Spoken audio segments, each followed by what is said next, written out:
ஒரு ஜபத்தை குறித்து ஜபிக்கிற உங்களிடத்தில் பேச அழைத்து வந்ததுக்காக நான் தேவனை ஸ்துதிக்கிறேன். கடந்த நாட்களில் இந்த வருஷ இறுதினால எல்லாருமே ஜெபம் பண்ணுவாங்க இல்லையா, அப்படி ஜெபம் பண்ணிகிட்டே இருக்கோம். நிறைய விஷயங்கள் அப்படியே வந்துட்டே இருந்துச்சு. காலையில் ஜெபம் பண்ணும்போது பேசப்பட்ட ஜெபம் பண்ணேன். நான் இங்கே செய்தியெல்லாம் ரெடி பண்ணி பவர் பாயிண்டாக கொண்டு வந்துட்டேன், ப்ரிப்பேர் பண்ணி கொண்டு வந்தேன். ஆனாலும் பேசப்பா நீங்கள் பேசுங்க, தீர்க்க தரிசனமான வார்த்தைகளை கொடுங்க. நான் ரெடி பண்ணிட்டு வந்துட்டேங்கிற ஒரு என்ன சொல்கிறது தைரியத்தில் பேசிடக்கூடாது, நீங்கள் பேசணுங்கிற பயத்தோடு பேசணும் அப்படின்னு சொல்லிட்டு தான் நான் காலையில் ஜெபம் பண்ணிட்டு வந்தேன். கர்த்தர் நல்லவர். அல்லேலூயா. நான் உங்களை ஆசீர்வதிக்கணும்னு விரும்புகிறேன். ஆமென். எத்தனை பேருக்கு ஆசீர்வாதம் தேவை? அல்லேலூயா. ஆசீர்வதிக்கணும் அப்படின்னா என்ன தெரியுங்களா பண்ணணும்? அப்படியே எல்லாரும் எழுந்து சொல்லுங்க. நான் ஒவ்வொரு முறை சொல்லும் போது நீங்கள் ஆமேன்னு சொல்லணும். பைபிளில் மிக முக்கியமான ஆசீர்வாத வார்த்தைகள் இருக்கிறது. இன்னைக்கு ஆசீர்வாதம்னா எதை நினைக்கிறாங்க? ஆசீர்வாதம் என்ன நினைக்கிறீங்களா? அவருடைய நாமத்தை நம்ம மேலே வைப்பது பேர் தான் ஆசீர்வாதம். நான் உங்களை ஆசீர்வதிக்க விரும்புகிறேன். கர்த்தர் உங்களை ஆசீர்வதித்து உங்களை காக்க கடவர். கர்த்தர் தம்முடைய முகத்தை உங்கள் மேல் பிரகாசிப்பிக்க பண்ணி உங்கள் மேல் கிருபையாய் இருக்க கடவர். கர்த்தர் தம்முடைய முகத்தை உங்கள் மேல் பிரசன்னமாக்கி உங்களுக்கு சமாதானம் கட்டளையிட கடவர். சொல்லுவோம், மறுபடியும் சொல்லுங்க. ஆமென். சொல்லுங்க. இந்த ஆசீர்வாதத்தின் பிரகாரம் இந்த வருஷத்தின் முடிவிலிருந்து இனி வாழ போற நாளெல்லாம் ஆண்டவங்களை ஆசீர்வதிப்பார். அல்லேலூயா. கர்த்தர் நல்லவர். எதுக்காக பேசணும் அப்படின்னு சொல்லும் போது நாங்கள் ஃபோன் மூலமாக கூடி ஜெபம் பண்ணிட்டு இருக்கிறோம் வாலிபர்கள். அதனால் ஜெபத்தின் மேன்மையை குறித்து நீங்கள் என்ன பண்ணுங்க, பேசுங்க அப்படின்னு சொன்னாங்க. அதனால் ஜெபத்தின் மேன்மை அப்படிங்கிற தலைப்பின் கீழே சில காரியங்களை உங்களோடு பேச வந்திருக்கிறேன்.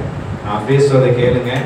நீங்கள் நல்ல பெரிய டிவி நல்லா இருக்குது, கர்த்தர் நல்லவர். இதில் இருக்கிற பிக்சர்ஸ்லாம் பாருங்கள்.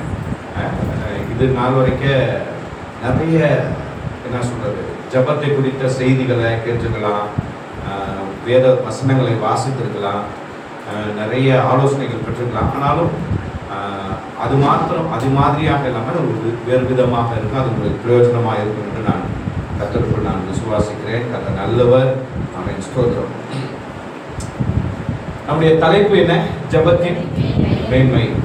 ஜெபத்தின் மேன்மை அப்படின்னு சொல்லும் போது ஒரு வசனம் தான் எனக்கு முதலாவது வந்துச்சு. இந்த வசனத்தை தான் நான் வாசிக்கணும்னு நான் நினைச்சேன். எல்லாரும் வேதத்தை எடுத்துக்கொள்ளுங்கள். லூக்கா எழுதின சுவிசேஷம் 11வது அதிகாரம் 1வது வசனம் வாசிக்க முடியுமா? அவர் ஒரு இடத்தில் ஜெபம் பண்ணி முடித்த பின்பு அவருடைய சீசரில் ஒருவன் அவரை நோக்கி, ஆண்டவரே, யோவான் தம் சீசருக்கு ஜெபம் பண்ண போதித்தது போல நீரும் எங்களுக்கு போதிக்க வேண்டும் என்றான். அல்லேலூயா. ஜெபம் பண்ண போதித்தது போல நீரும் எங்களுக்கு போதிக்க வேண்டும் என்றான். இன்னைக்கு ஜெபம் அப்படின்னாலே என்னன்னா, கண்ணை மூடிட்டு அல்லது முழங்கால் மூடிட்டு எப்படியோ 4 வார்த்தை ஸ்தோத்திரம் சொல்லி ஒரு பாட்டு பாடிட்டு எனக்கு தேவையானதை கேட்டால் மட்டும் போதும் அப்படின்ற மாதிரி பண்ணுறது பேர் என்ன கிடையாது? ஜெபம் அல்ல. ஜெபம் என்றால் என்ன, அது எப்படி பண்ண வேண்டும், அதனுடைய ஆசீர்வாதம் என்ன அப்படிங்கிறதெல்லாம் நமக்கு என்ன பண்ணணும், புரிய வேண்டும். இஸ்ரவேல் ஜனங்களுக்கு ஜெபம் பண்ண யாரும் சொல்லி தர வேண்டியது அவசியம் இல்லை. ஏன்னா அவங்க லைஃபே எப்படி தான் இருக்கும் அப்படின்னா ஜெபமாக தான் இருக்கும். இந்த இஸ்ரவேல் ஜனங்கள்லாம் யூதர்கள் அப்படின்ற ஒரு இனம் வருகிறது. இயேசு காலத்தில் யூதர்கள் அப்படின்னு தான் சொன்னாங்க, இஸ்ரவேலர்னு சொல்ல மாட்டாங்க. இந்த 12 சீசர்கள் யார் தான்? யூதர்கள் தான். அவங்களுக்கு வேதாகமம் நல்லா தெரியும், அவங்களுக்கு ஜெபம் பண்ண தெரியும். ஆனாலும் இயேசு கிறிஸ்துக்கிட்ட எங்களுக்கு என்ன பண்ணுங்க, ஜெபம் பண்ண போதிங்க, சொல்லி கொடுங்க அப்படின்னு சொல்லி என்ன பண்றாங்க, கேட்கிறாங்க. ஆமென். அல்லேலூயா. நாள் வரைக்கும் நீங்க பண்ணின ஜெபங்களுக்காக ஸ்தோத்திரம். நம்முடைய ஜெபங்களை எல்லாம் கேட்டிருக்கிறார். ஆமென். அல்லேலூயா. பிறந்த குழந்தை அழுகுதுன்னா எதுக்காக தான் அழுகும்? பாலுக்காக தான் அழுகும் 100%. பால் கொடுத்த பிறகு அழுகுது அப்படின்னா எதுக்காக அழுகும்? பயிர் வலிக்குதா, அதை ஏதாவது கடிச்சிருச்சா, அதை பூச்சி எதற்காக பார்ப்போம். சரிங்களா? Okay, very good. இந்த ரெண்டு விஷயம் தான் சின்ன பிள்ளைக்கு. இப்போ நீங்களும் நானும் அழுகுறோன்னா தேவைக்காக. எதுக்காக அழுகிறேனே தெரியாது. பசிக்காக அழுகிறோமா, வலிக்காக அழுகிறோமா, நம்மளுடைய தேவைக்காக அழுகிறோமா, என் வாழ்க்கை எப்படி அமைஞ்சிருச்சேன்னு அழுகிறோமா, பல காரணங்கள் காரியங்கள் இருக்கு. இப்ப அழுகலாம் முடியாது. என்னன்னு சொல்லணும். அல்லேலூயா சொல்லுங்க. நான் எங்க வீட்டுல எங்க 2 பசங்க இருக்கிறாங்க. ஏதாவது ஒண்ணுன்னா ஒண்ணு தேவைன்னா எதுக்கிட்ட என்ன பண்ணு, வாயை திறந்து சில நேரத்துல அப்படியே வளர்த்திட்டே இருப்பாங்க. என்ன வேணுமோ அதை நேராக என்ன பண்ணேன் நம்மளாம் சொல்லுவோம்ல, நேராக என்ன பண்ணேன், காரியத்துக்கு வாங்க, வார்த்தைக்கு வாங்க. இது போலதான் ஜபமும் அப்படின்னா என்னன்னா மெச்சூரிட்டி ஆஃப் ப்ரேயர் அப்படின்னு சொல்லுவாங்க. ஏதோ வாய்க்கு வந்ததை ஜபம் பண்ண காலங்கள் போய் ஜபம்ங்கிறது எப்படி இருக்கணும் அப்படின்னா தேவனுக்கு முன்பாக சரியானவைகளை சரியான காரியத்தோடு தேவ சித்தத்தோடு கேட்கக்கூடிய ஜபமாக மாற வேண்டும். அதனாலதான் அது சுப்பீரியர் ஆஃப் தி ப்ரேயர், ஜபத்தினுடைய மேன்மையான ஜபம். சரிங்களா? ஓகே, பிரச்சனை இல்லை.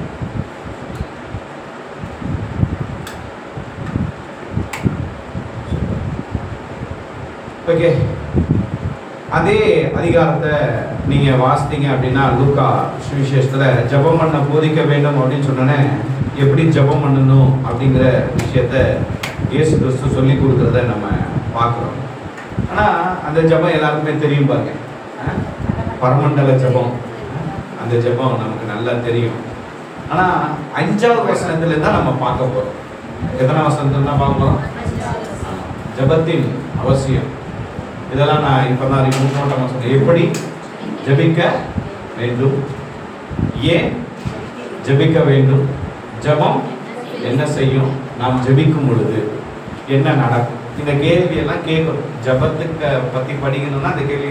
நான் குழந்தைய பத்தி சொன்னேன் இல்லையா, குழந்தை அழுதா பசிக்காக அழுகுது, இல்லாட்டினா ஏதாவது பிரச்சனை அதனால அழுகுது. ஆனா இது 2 பிரச்சனை தான், வேற எதுவும் இருக்காது. ஆனா நீங்களும் நானும் ஜபிக்கணும். அதாவது நமக்கு வேணும்னா அழுதா மட்டும் நடக்காது.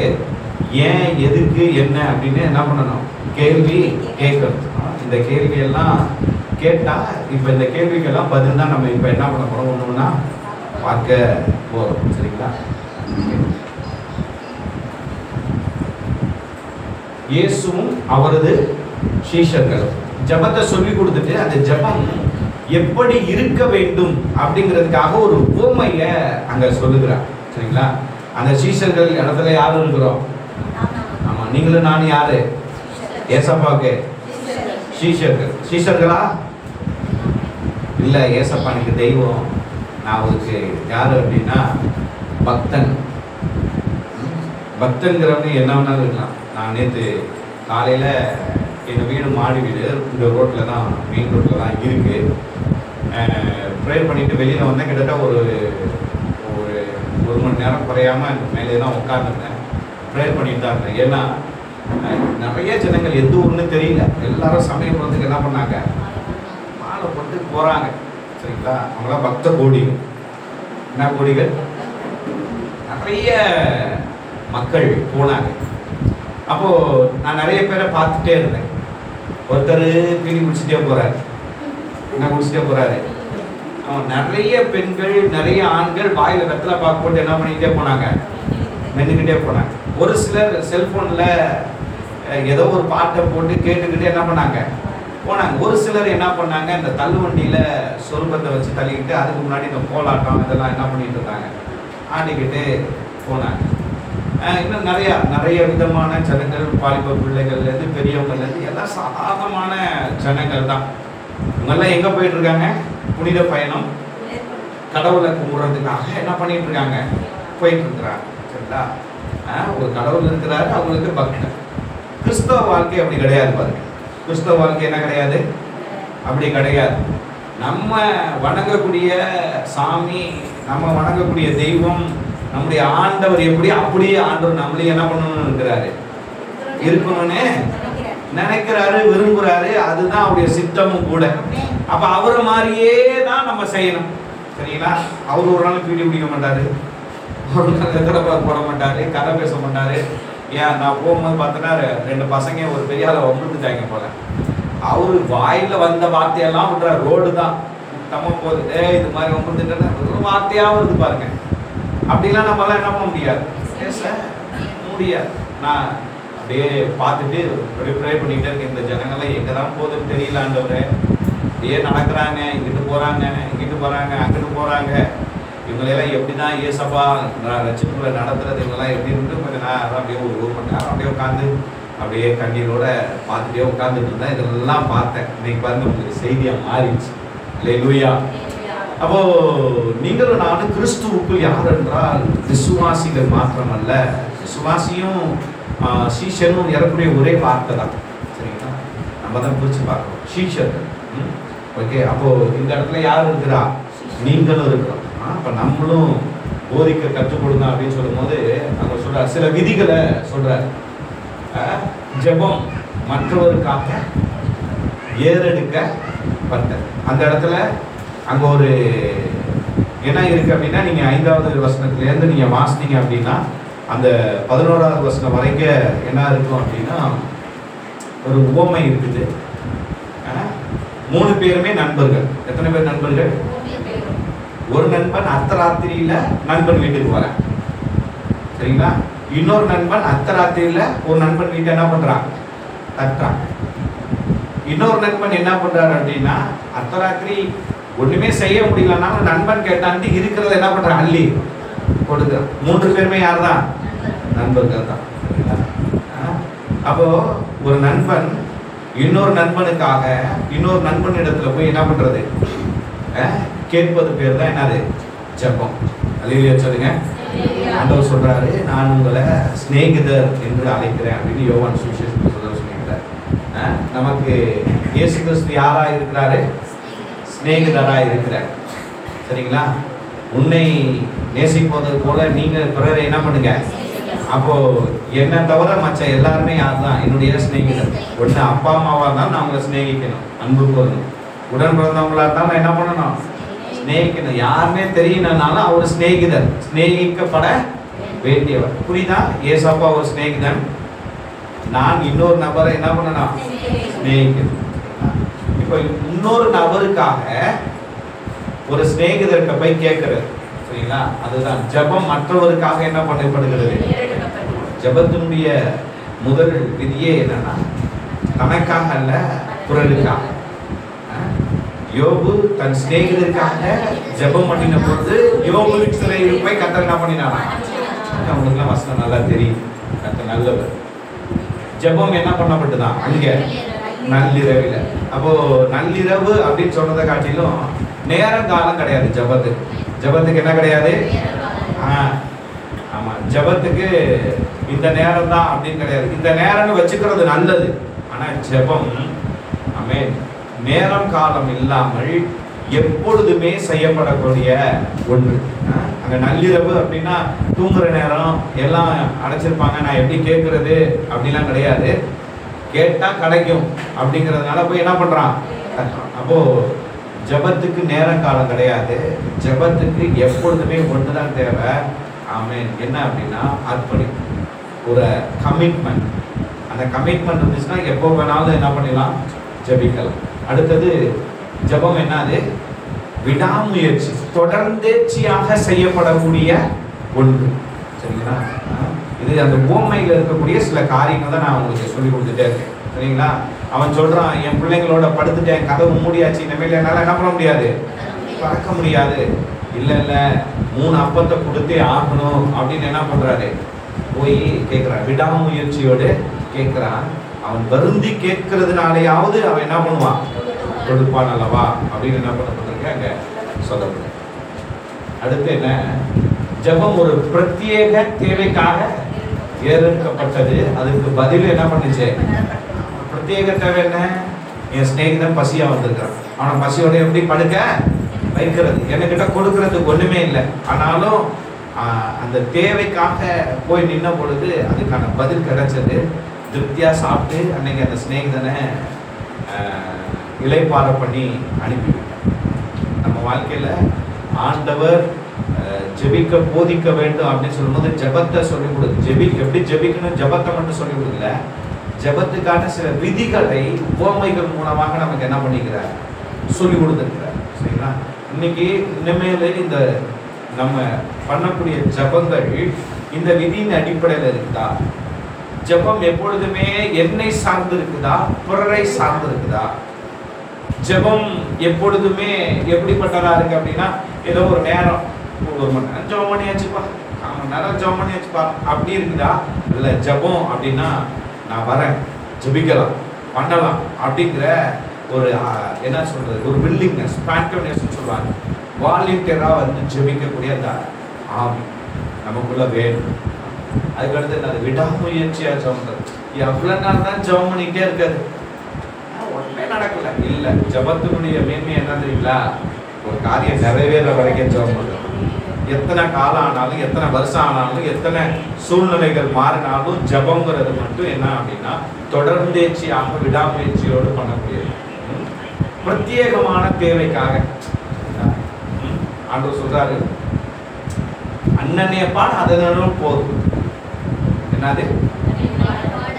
இஸ்ரவேல் ஜனங்கள் வனாந்தரத்துல நடந்து வரும்பொழுது அண்ணனுக்கு தேவைக்கு தான் மண்ணை எடுத்துக்கணும், அதுக்கு மேல எடுத்துக்க கூடாது. எடுத்த என்ன ஆகும்? அப்போ நம்ம அன்றாடத்துக்கான காரியத்துக்காக பிரேயர் அல்ல, ஆண்டவர் எனக்கு ஒரு வாழ்க்கையில ஒரு காரியத்தை செய்கிறார் என்றால், அல்லது நான் பண்ணக்கூடிய ஜெபத்தின் மூலமாக ஒரு காரியம் நடக்குது அப்படின்னா பிரத்யேகமான ஒரு விஷயத்துக்காக நாம நம்முடைய பிரேயர் என்ன பண்ணணும்? ஹல்லேலூயா. அது நல்லது. நம்ம அப்படியே தொடர்ந்து கொஞ்சம் கொஞ்சமா போயிட்டே இருக்கோம். ஏன்னா நிறைய ஸ்லைட். ஜெபம், ஜெபம்னா என்ன? ஜெபம்னா என்ன? Very good, super. நாங்க ஒரு 3 எழுத்து போட்டிருக்கேன். இது என்னன்னு தெரியல. சிஸ்டர் சொல்றாங்க இது வந்து எபிரேய எழுத்துக்கள். இது நமக்கு தெரிய வேணாம், நீங்க ஜஸ்ட் என்ன பண்ணுங்க, பாருங்க. நம்ம வேதாகமும் இந்த மொழியில தான் எழுதப்பட்டது. ஆண்டவராகிய இயேசு கிறிஸ்து இந்த மொழியை தான் என்ன பண்ணாரு, பேசினாரு. எபிரேய எழுத்துக்கள். சரிங்களா? 3 எழுத்து. இந்த 3 எழுத்தை சேர்த்தா என்ன படிக்கலாம் அப்படின்னா பலால். என்ன படிக்கலாம்? ஜபத்துக்கு எபிரேய மொழியில் என்ன பேரு? பலால். பலால். அப்புறம் இங்கிலீஷ்ல என்ன சொல்லுவாங்க? பிரேயர். பலால் அப்படின்னா என்ன அர்த்தம்? உருட்டுதல் அர்த்தம். பலால்னா என்னது? ஜபம் பண்ணும்போது இந்த ஆர்சிலாம் என்ன பண்ணுவாங்க? ஆமா, அந்த உருட்டுதல் கிடையாது.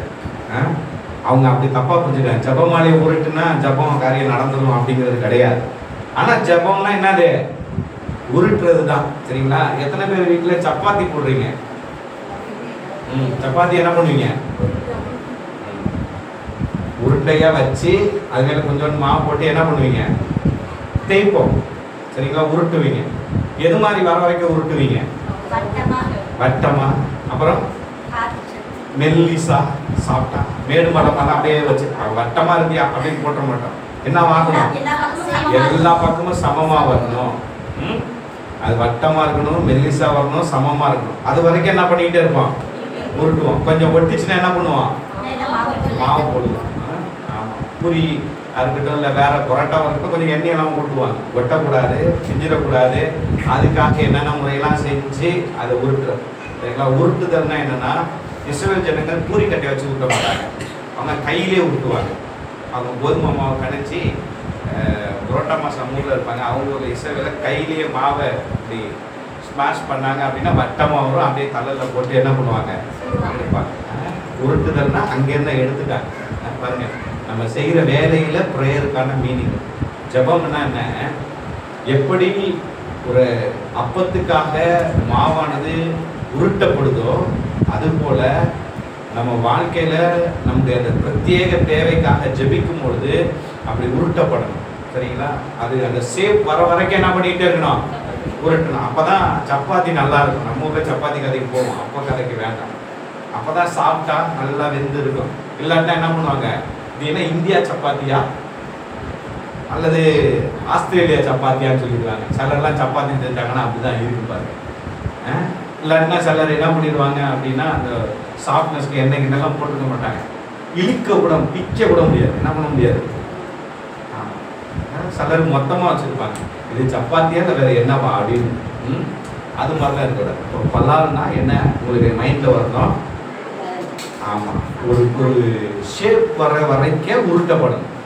இப்போ ப்ரேயர்ன்றது உருட்டப்படுகிற ஒரு அனுபவம். தேவ சமூகத்தில் நாம் தேவ வார்த்தைனால என்ன பண்ணுறோம்?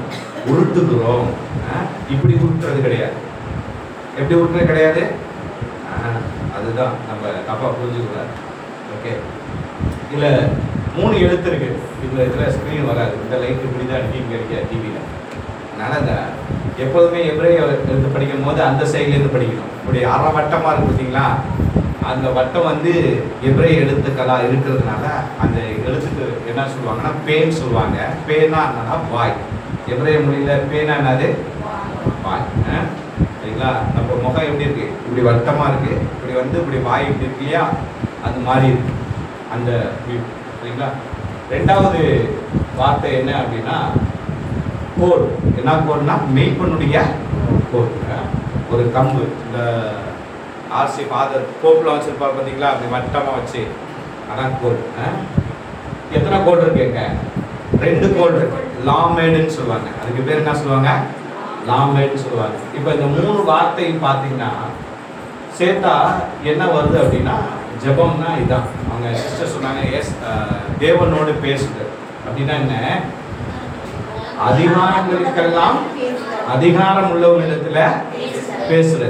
அதிகாரங்களுக்கெல்லாம் அதிகாரம் உள்ளவர் யாரு? ஆண்டவர். நம்ம பேசுறோம். அதான் 2 லாமேடு. கோல்னா என்னன்னா அதிகாரம் அப்படின்னு பேர். செங்கோல், மெய்ப்பனின் கோல் அப்படின்னு நம்ம பார்க்கிறோம். அதிகாரங்களுக்கெல்லாம் அதிகாரம் உள்ளவரிடத்தில் பேசுவது. ஜபத்துக்கான டெஃபினேஷன் என்ன அப்படின்னு கேட்டா உங்களுக்கு சொல்ல தெரியும். அதிகாரங்களுக்கெல்லாம் அதிகாரம் உள்ளவரிடத்துல பேசுவது. அதனாலதான் விக்டோரியா மகாராணி ஜான் நாக்ஸை பத்தி சொன்னாங்க. நான் யாருக்கு பயப்படுறேனோ இல்லையோ, ஸ்காட்லாந்து தேசத்தை ஜான் நாக்ஸ் அப்படின்னு ஒரு மனுஷன் இருக்கான், அவனுடைய முழங்காலுக்கு பயப்படுறேன் அப்படின்னாங்க. ஏன்? விக்டோரியா மகாராணி தான் இருக்கிறதே அந்த காலத்துல ஒரு உயர்ந்த அதிகாரம் உடைய, முழு உலகத்தையும் கட்டி ஆண்ட, சூரியன் மறையாத நாடு கிரேட் பிரிட்டன். அதனுடைய ராணி. ராணி இல்ல, மகாராணி. ஆனா அவங்க பயந்தாங்க. எதுக்கு பயந்தாங்கன்னா பிரேயருக்கு பயந்தாங்க. ஏன்னா ஜான் நாக்ஸ் முழங்கால் போட்டு ஜெபம் பண்ணார்னா அந்த காரியமே மாறி. இன்னைக்கு அந்த ஸ்காட்லாந்து தேசத்தினுடைய கொடியில சோப்பு கலர் சிம்பல்ல என்ன இருக்குது? சிலுவை கொடி வச்சிருக்கிறாங்க. அல்லேலூயா. அவருடைய அந்த ஜெபம் அந்த முழு உலகத்தையும் முழு நாட்டையும் என்னவா மாத்துச்சு அப்படின்னா எழுப்புதல் நிறைந்த கிறிஸ்தவ தேசமா மாறுச்சு. ஸ்காட்லாந்து தேசம் கிறிஸ்தவ தேசமா இன்னைக்கு இருக்கு. ஆனா அன்னைக்கு இல்லை. ஜான் நாக்ஸ் இந்த காலத்துல கிடையாது. அது போதை பொருட்கள் கடத்தி கொண்டு வந்து ஐரோப்பாக்கள்ல விற்கக்கூடியதான மிகவும் மோசமான தேசமா இருக்கு. ஆனா ஜான் நாக்ஸ் ஜெபித்த பொழுது அந்த ஜனங்கள் ரட்சிக்கப்பட்டாங்க. போதை வஸ்துக்கள்லாம் மாறி இன்னைக்கு அது ஆசீர்வதிக்கப்படுகிற ஒரு தேசமாக மாறி. அல்லேலூயா. அப்போ நம்முடைய ஜெபம் எவ்வளவு மேன்மையானது என்றால், நம்மகிட்ட ஒரு அதிகாரம் இல்லை, ஆனா அந்த பூமியினுடைய அத்தனை அதிகாரங்களுக்கெல்லாம் அதிகாரி ஒருத்தருக்கு அவர்கிட்ட பேசணும். அவர்கிட்ட பேசும்போது அந்த ஜெபத்தை அவர் கேட்டார்னா, ஆமென், இந்த உலகமே எதிர்த்தாலும் பெரிய அதிகாரங்களே எதிர்த்தாலும் நம்ம வாழ்க்கையில நடக்கக்கூடிய அத்தனை நன்மையான காரியங்கள் நடந்தே தீரும். அல்லேலூயா சொல்லுங்க. அல்லேலூயா. ஜெபத்தினுடைய மேன்மை என்னன்னா, நான் யார்கிட்ட பேச தெரியுங்களா? இன்னைக்கு நிறைய பேர் பணம் கொடுக்கலாம் ஏமாந்து போறாங்க. எதுக்கு ஏமாந்து போறாங்க? எனக்கு எம்எல்ஏ தெரியும், 1 லட்சம் பணம் கூட கவர்மெண்ட் வேலை வாங்கி தரேன். நிறைய பேர் ஏமாந்து இருக்கிறாங்க. ஆமா, என்கிட்டலாம் ஒரு சில பேர் நான் ஒரு 40,000 பணம் கொடுங்க சார், உங்களுக்கு இடம் வாங்கி தந்துடுறேன் அப்படி இப்படின்லாம். நான் எனக்கு எம்எல்ஏட்ட பேசுவேன் அப்படி இப்படின்னா. இந்த கதையெல்லாம் வேணாம். எம்எல்ஏவோட பெரிய ஆள் ஒருத்தர் எனக்கு தெரியும். அவர் என்ன பண்ணுவாரு? ஆமா, நீங்களும் சொல்லணும். எம்எல்ஏ காட்டிலும், எம்பியை காட்டிலும், முதலமைச்சரை காட்டிலும், பிரைம் மினிஸ்டரை காட்டிலும் பெரியவர் ஒருத்தர் இருக்கிறார். அவரே எனக்கு தெரியும். அவர்கிட்ட பேசினா எல்லாமே கிடைக்கும். ஆமா, ஜெபத்தினுடைய மேன்மையா தான். ஜெபம்ங்கிறது சும்மா சாதாரணமான விஷயம் அல்ல, அதிகாரம் உள்ளவர்களிடத்துல பேசுறது. இது எபிரேய மொழியினோட பின்னணி. ஏன்னா மொழிகள் பின்னணியத்தினால உங்களுக்கு பேச எனக்கு தெரிஞ்சதுனால பேசுறேன், இல்லைன்னா நான் வேற ஏதாவது பேசிட்டு இருப்பேன். கத்தனால நம்ம அடுத்து படிக்க போறோம். இது என்ன மொழி? புதுசு புதுசா போறாரு. இது வந்து கிரேக்க மொழி. முன்னாடி படிச்சது என்னது? எபிரேய மொழி, ஹீப்ரு. ஏன்னா புதிய ஏற்பாடு முழுக்க எந்த மொழியில தான் எழுதப்பட்டிருக்க? கிரேக்க மொழி. நீங்க புக்கை பைபிள் எடுத்து பாருங்க, முதல் பக்கத்தை எடுத்து பாருங்க. எல்லாரும் பைபிள் வசனத்தை படிப்பீங்க, இந்த பக்கத்தை படிச்சீங்களான்னு எனக்கு தெரியல.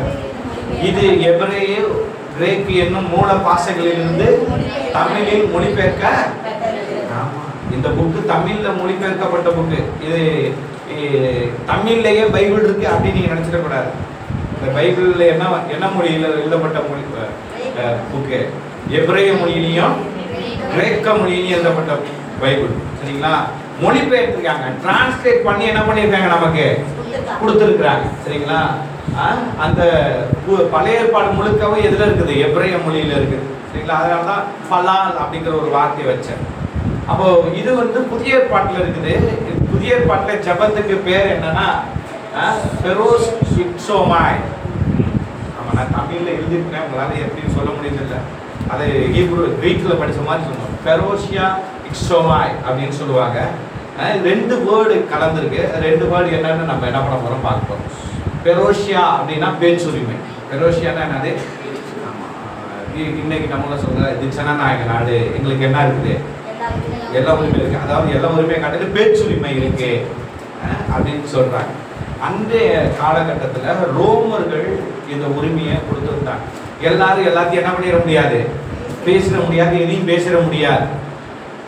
ரோம குடியுரிமை பெற்று அவன் வந்து இந்த ரோம ஆட்சிக்கு கீழே ஒரு குறிப்பிட்ட வரி வசூல் கொடுத்து இருந்ததுனால தான் இவன் அப்படி இருக்கிற ஜனங்கள் தான் பொது இடங்கள்ல பேசலாம், தங்களோட உரிமைகளை எல்லாம் எடுத்து சொல்லலாம். அதுக்கு பேர் வந்து பெரோஷியா அப்படின்னு சொல்லுவாங்க. பேச்சுரிமை எனக்கு இருக்கு. அதனாலதான் பவுல் ஒரு இடத்துல பேசிட்டு இருக்கும் போது ஒருத்தன் வாயில அடிப்பான். அடிச்சோன்னா சொல்லுவான், நான் யார் தெரியுமா, எனக்கு பேச்சுரிமை இருக்கு, நீ என் வாயில அடிக்கிற, நான் ராயனுக்கு அபியப்படுறேன், நீ எப்படி அடிக்கலாம் அப்படின்னு அவன் பயந்துட்டான். ஐயோ, இவன் சீசர்கிட்டே நேரா போவானா அப்படின்னு சொல்றான். சரிங்களா? பேச்சுரிமை. ஆண்டவர் உங்களுக்கு எனக்கு பேச்சுரிமையை கொடுத்துருக்கிறார். என்ன கொடுத்துருக்காரு? பக்கத்து வீட்டில் என்ன நடக்குது அப்படின்னு அந்த கதையை பேசுற பேச்சுரிமை இல்லை.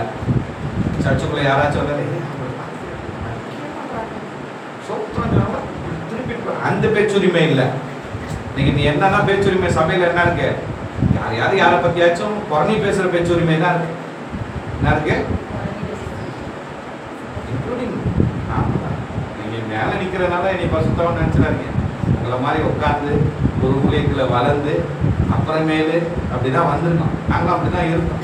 மாறிட்டு கொஞ்சம் கொஞ்சம் மாறி இப்படிலாம் வரும். அல்லேலூயா. ஆனால் பாஸ்டர் குறை சொல்றான்னு நினைக்காதீங்க.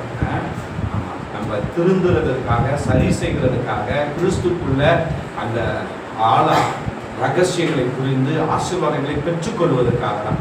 யாரையும் குறிப்பிட்டு குறை சொல்லியோ இங்கே நான் வர முடியும். சரிங்களா? நான் பேசாமல் இருக்க முடியாது. அதனால பேசுறத கேட்டு படிப்படியாக எடுத்துக்கொள்ளுங்க. பேச்சுரிமை ரொம்ப முக்கியம். ஜெபம்ங்கிறது நமக்கான பேச்சுரிமை, தேவனிடத்துல பேசக்கூடிய அந்த உரிமை. அதை யாரும் தடுக்கல, அதை யாரும் என்ன பண்ணல. அதனால அது உண்டு. அதான் பெரோஷியா அப்படின்ட்டு. எக்ஸோமாய் அப்படின்னு சொல்லுவாங்க. எக்ஸோமாய்னா என்னன்னா இஷ்ட தெய்வத்திட்ட உதவி வேண்டி பிரார்த்தனை செய்வது. கிரேக்க கடவுள்கிட்ட போய் ஒவ்வொன்றுக்கும் ஒரு கடவுள் வச்சுருக்கேன், அதுக்கிட்ட போயிட்டு எனக்கு இதை செய் கடவுளே அப்படின்னு பேசக்கூடிய வேண்டுதல் நிகழ்வு தான் என்னது அப்படின்னா எக்ஸோமாய். இப்போ இந்த ரெண்டுத்தையும் வச்சிருக்கிறாங்க. எனக்கு இஷ்ட தெய்வம் யாருங்க? எனக்கு. உங்களுக்கு இஷ்டமான தெய்வம் வா. அடுத்து என்னென்ன வருவா நம்ம சொல்றாங்க இன்னைக்கு காலத்துல. அவர்கிட்ட நம்ம எதை வேணா கேட்கலாம், எதை வேணா கேட்கலாம். நான் ஒரு 2 பிள்ளைங்களுக்கு தகப்பனா இருக்கிறதுனால எனக்கு தெரியும் கேட்கறத பத்தி. நீங்கெல்லாம் தாய்மார்கள்லாம் இருக்கிறீங்க, சின்ன பிள்ளைங்க, வாலிப பிள்ளைங்களாம் இருக்கீங்க, அப்பா இருக்கிறீங்க. பிள்ளைங்க கேட்டதை நீங்க வாங்கி கொடுத்துருவீங்களா? கேட்டதெல்லாம் அப்பாட்ட காசு இல்லை, இல்லை இப்போ வாங்கி கொடுத்து நான் உடச்சிருவேன், இப்போ இது உனக்கு தேவைன்னா அவன் நாள் வளரு, நான் கொஞ்சம் பண்ணேன் அப்படிலாம் சொல்லுவீங்களா? சொல்ல மாட்டீங்களா? நான் சொல்லியிருக்கேன். அப்போது அந்த பிள்ளைங்க என்ன பண்ணோம், கொஞ்சம் அடம் பண்ணோம்.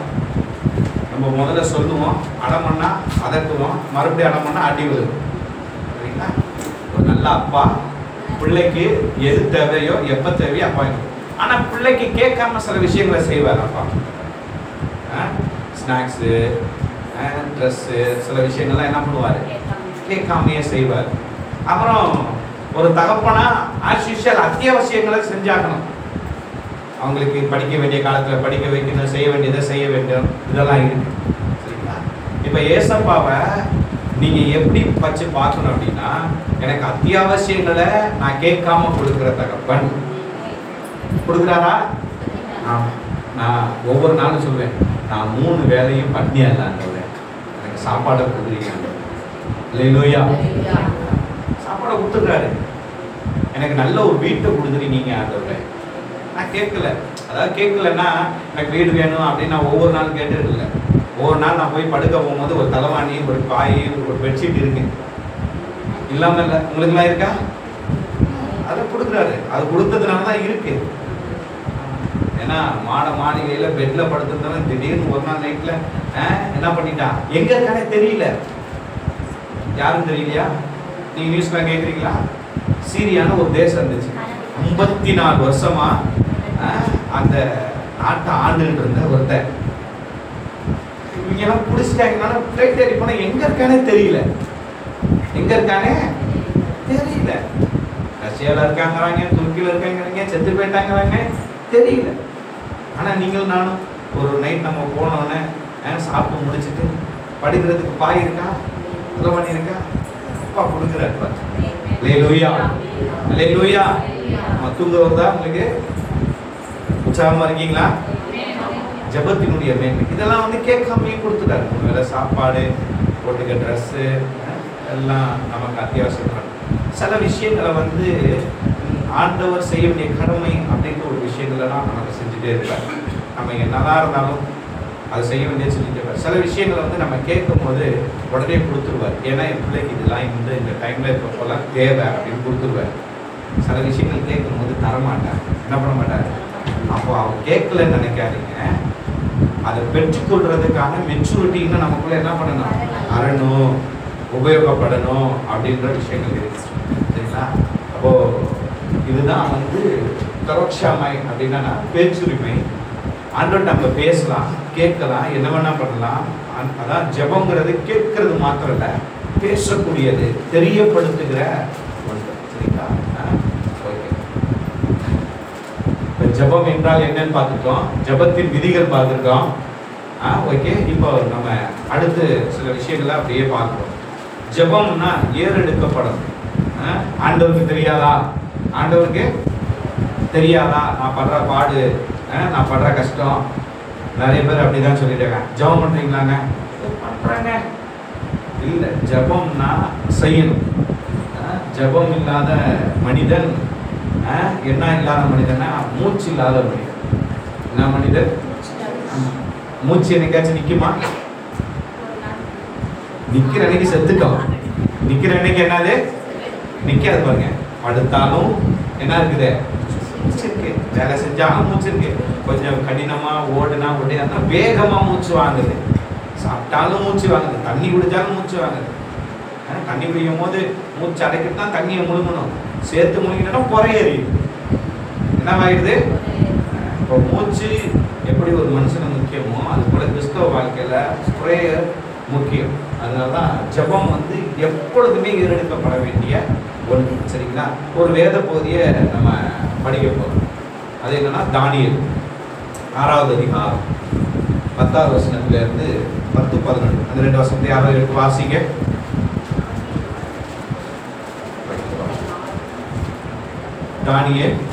தானியேலோ என்றால் வாசிங்க.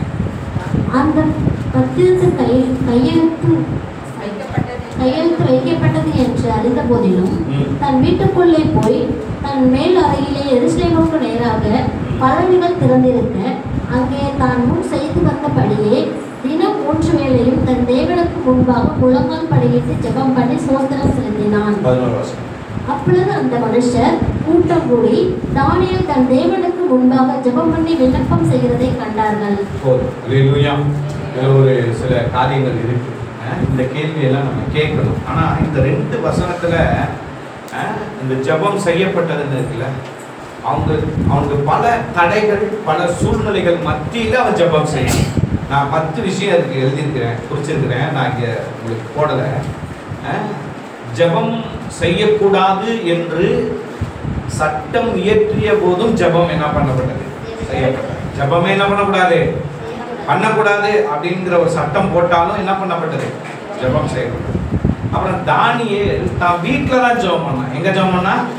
நிறைய பேர் நீங்க வீட்டிலலாம் ஜெபம் பண்ணவே முடியல பாஸ்டர் அப்படின்லாம் நம்ம சார் சொல்றோம். வீட்டில் ஜெபிக்கணும். எங்க ஜெபம் பண்ணனா?